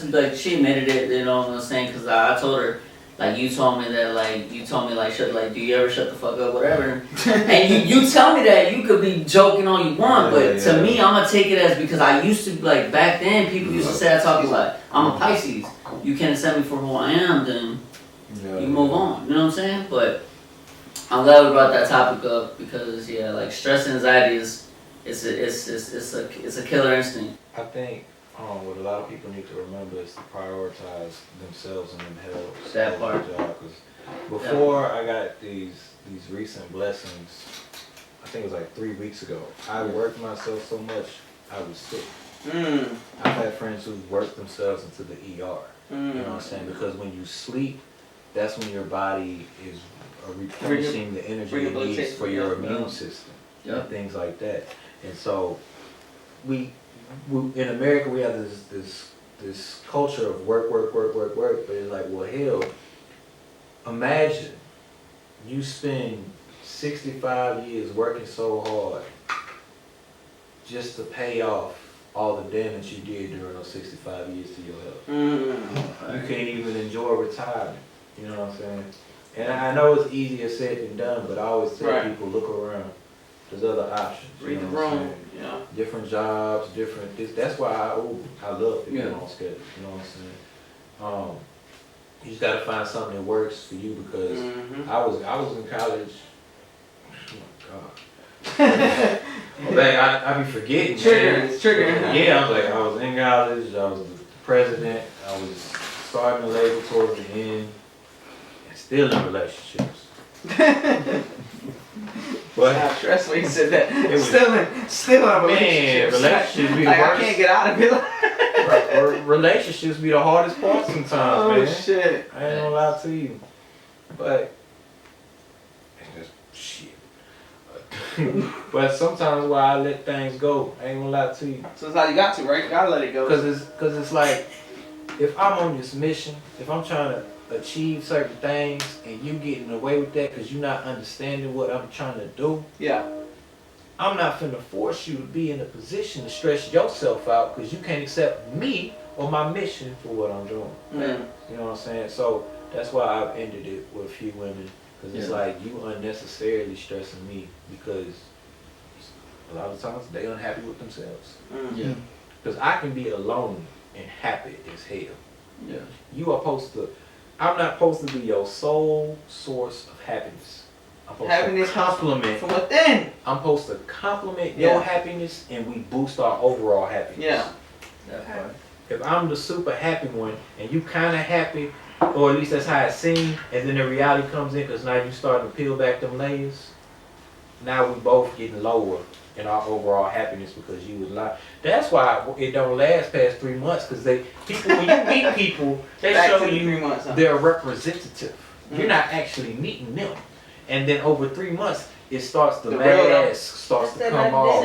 You ain't lying. See, with that, because like I was mentioning with my ex-wife. So, with that being said, me getting to know her and I ain't gonna lie, y'all. I got married like hella early because I only knew this girl a month in. But this girl was like spoiling me, you know what I'm saying? She was like couple years older than me, you know what I'm saying? So I'm like, I don't know, dating an older woman, it was moving different for me. I was like, dang, she spoiled me, she bought me this, and the third. I was like, okay, you know what I'm saying? I was fucking with it. So I stuck around and, you know, I ended up falling in love, you know what I'm saying? And it was good, you know, within the month, but once I engaged to her, like once that marriage happened, it was like a trap. Because once I married her, like things started going downhill from there. Like our whole relationship. She did what a lot of people do. They love bomb people. Got it, coach. They will love bomb the hell out of you, distract you from their flaws, all this and that. You gotta pay attention to the cracks. It be the little cracks and be like, noted. You know what I'm saying? And I've had conversations with a lot of women I've dated. When I notice the crack, I address it, nip it right then and there. I was dating this woman. I said, do you blush? And she said, I'm dark skinned. Dark skinned women don't blush. I said, no, I knew some dark skinned women who could still blush. She said, well, I ain't that bitch. I said, first of all, don't you ever refer to yourself as a bitch. Second off, you don't even know this woman. So I'm gonna need you to watch your language. She never did that shit again. I nipped the crack right then and there. There you go. You know what I'm saying? Sometimes you gotta get on it immediately. But with love bombing, because I've been there. Hell, I remember. I remember this one woman. She wanted to date me, and I could see the potential, but because I could see the cracks so easily, I said it wouldn't work. We should stay friends. She kept throwing that pussy at me.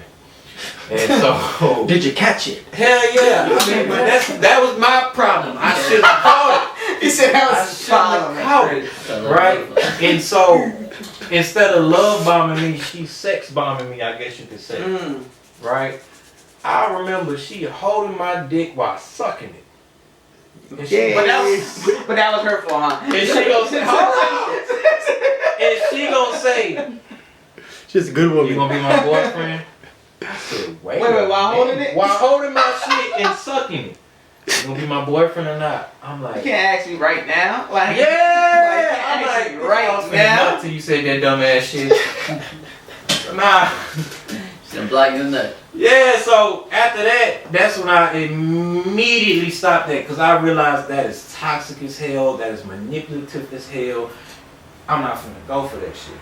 So it's like nowadays, it's like you say, you don't trust people. I don't trust a lot of people at all. There's people that's close to me that are in my close circle, I still question their intentions. Mm-hmm. I might not let them know that I'm questioning their intentions, but it's just because I've experienced so much in 25 years. It's just like, bro, I don't fucking know. You know what I'm saying? You could be the best person, you could be everything to the best of your ability, do right by them, and still get done wrong. So the best thing you can do is have your guard up and pay attention to the cracks. I understand ain't nobody gonna be perfect, but over time, them cracks become bigger and bigger and bigger. And you gonna sit there and wait till it turns into an oath crack, a San Andreas fault, or you just gonna, nah, this ain't gonna work. I tell people all the time, what you're doing is hurting me. I'm gonna need you to stop that. If they don't, cut them off. And I'm not saying cut them off the first time they don't. No, but by the time we on trial number 3, hell nah, you got to go. He said You done had too many chances because I sit there, I'll let you, I'll tell you, give you a couple weeks, I'll bring it back up again, tell you again, that's your 3rd time, it's gonna be 3 strikes you out, you did it again, ass is out. I remember this one girl I was dating, she had a tendency of running away. Like, we would have from the dick or from like some a lot of them have done that, but that's not what I'm talking about. She had a tendency, we'd have a serious conversation, instead of speaking on it, she'd run away. Now, I understand. Whatever problem arises, she's like, nah, fuck this, I'm not talking about it. And she just try to leave the crib. Gotcha. It's one thing if you need some space and to think about it and come back to it or something like that. But she was leaving in the middle of the night, upset. Because sometimes... Oh, like going to baby daddies? No, I'm talking about like... Hey, maybe. Like, you don't know. I'm talking to her about the issue. I'm thinking we got an understanding. She afraid to communicate. So she go to sleep with this bullshit on her mind. I'm a light sleeper, PTSD and shit. So I hear somebody get out the bed, where the fuck you going? What you doing? I'm going home. Why? I'm upset. Why? Because of the talk. Well, let's talk about it. That was the first warning. The second warning, she left, didn't even want to explain why she was leaving, and came back crying a few minutes later. I said, I already told your ass about this shit. That was it. He didn't want her. It wasn't that I didn't want her, it was just that she is not... Background camera. At the level I need her to be. And it's not my job to sit here and babysit somebody and help them mature and grow the hell up. You know what I'm saying? I'm not expecting you to be perfect, but some things your mama, your daddy, somebody's life should have taught your ass. Now, and maybe this is why I'm in your life, to teach you this lesson. Right. Because now if you fix it post me, you'll be better for the next man if you learn. You lose patience sometimes too, because I ain't gonna lie, like, I feel like in the past I probably have enough patience to help somebody. At this point it's like, nah. And especially with like music and stuff, I would say with just life in general, but I would say like music and this entertainment type stuff that all of us tap into at this point, it's like, I feel like you just gotta be single or be with somebody that really understands. If they understand, cool, and that's dope. Outside of that, it can be stressful, like, if you're not doing somebody that get it, for sure. I'm so quick. I remember this girl, well, if this and that don't happen, I'm gonna break up with you.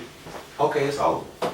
Point blank. Don't you ever threaten me with some shit. Right.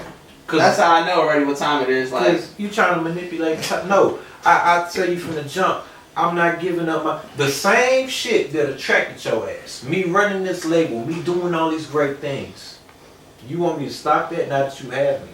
because you don't want me to be attracted to other women. Woman, be secure in yourself. I am secure in myself. I am happy with you. I'm happy with you. Are you happy with me? If you're happy with me, then we should be good if we got trust. Right, don't threaten me. If we ain't got trust, what the fuck we got? Don't manipulate me. Yeah.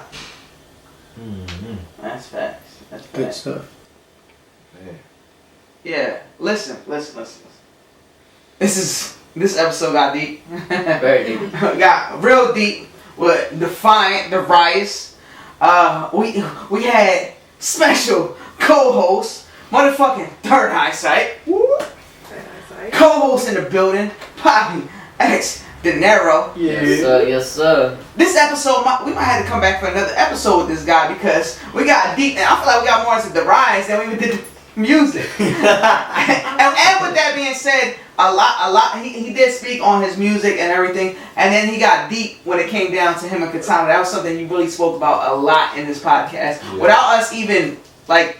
I was at the beginning of the episode, I was done with that, but you brought it up even more after that. So that's how I know how deep your bond was. So that and then even you, what you're saying, to Defiant. So look out for that. Look out for that. Look out for the EP. Definitely, I appreciate you being on, and hopefully you come on again in the near future. Yeah. Before we close it out, do you got anything to say to the people?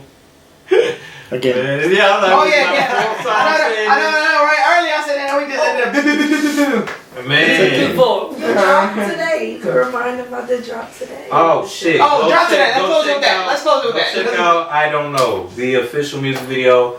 Defiant Darius on YouTube. That's DEFIANT_DARIUS. Let's get it. Yeah, this is For the Throw Podcast, episode 57. Defiant Darius, Yes, sir. Papi X Dinero, Oh man. and Third Eyesight, and myself, MC Thrillz. We appreciate y'all tuning in. Please check us out on Spotify, Apple Podcasts, YouTube at For the Throw Podcast, at YouTube at For the Throw TV. Tune in. Tap in. God bless now, y'all. Huh? See, I'm glad she brought that up. Still talk. Son. More behind the scenes. Right behind the scenes. Just vibe, trust me. So much work for y'all. Elect me to be the dope man serving y'all. You can spend your last $5, it's worth it, y'all. Cause so much work for y'all. I know this economic depression hurting y'all, but I got so much work for y'all. Once the clientele popping, I'm setting up shop and knocking my competition smooth out of the box. Till the word can't be removed out of the block, and y'all cut like to be removed out of the track. Thank y'all for tuning in. Again, it's your girl Third Eyesight, THIRDEYESIGHT with the underscore. Don't forget the underscore. You know who it is, CEO Illustrate Records, Defiant Darius. That's DEFIANT_DARIUS. Come holler at me. What's good in the hood? I'm MC Thrillz. Follow the podcast at For the Thrill Podcast. On YouTube at For the Thrill TV. But on Spotify, Apple Podcasts, everywhere you can find your fucking podcast at For the Thrill Podcast. Appreciate y'all. Huh?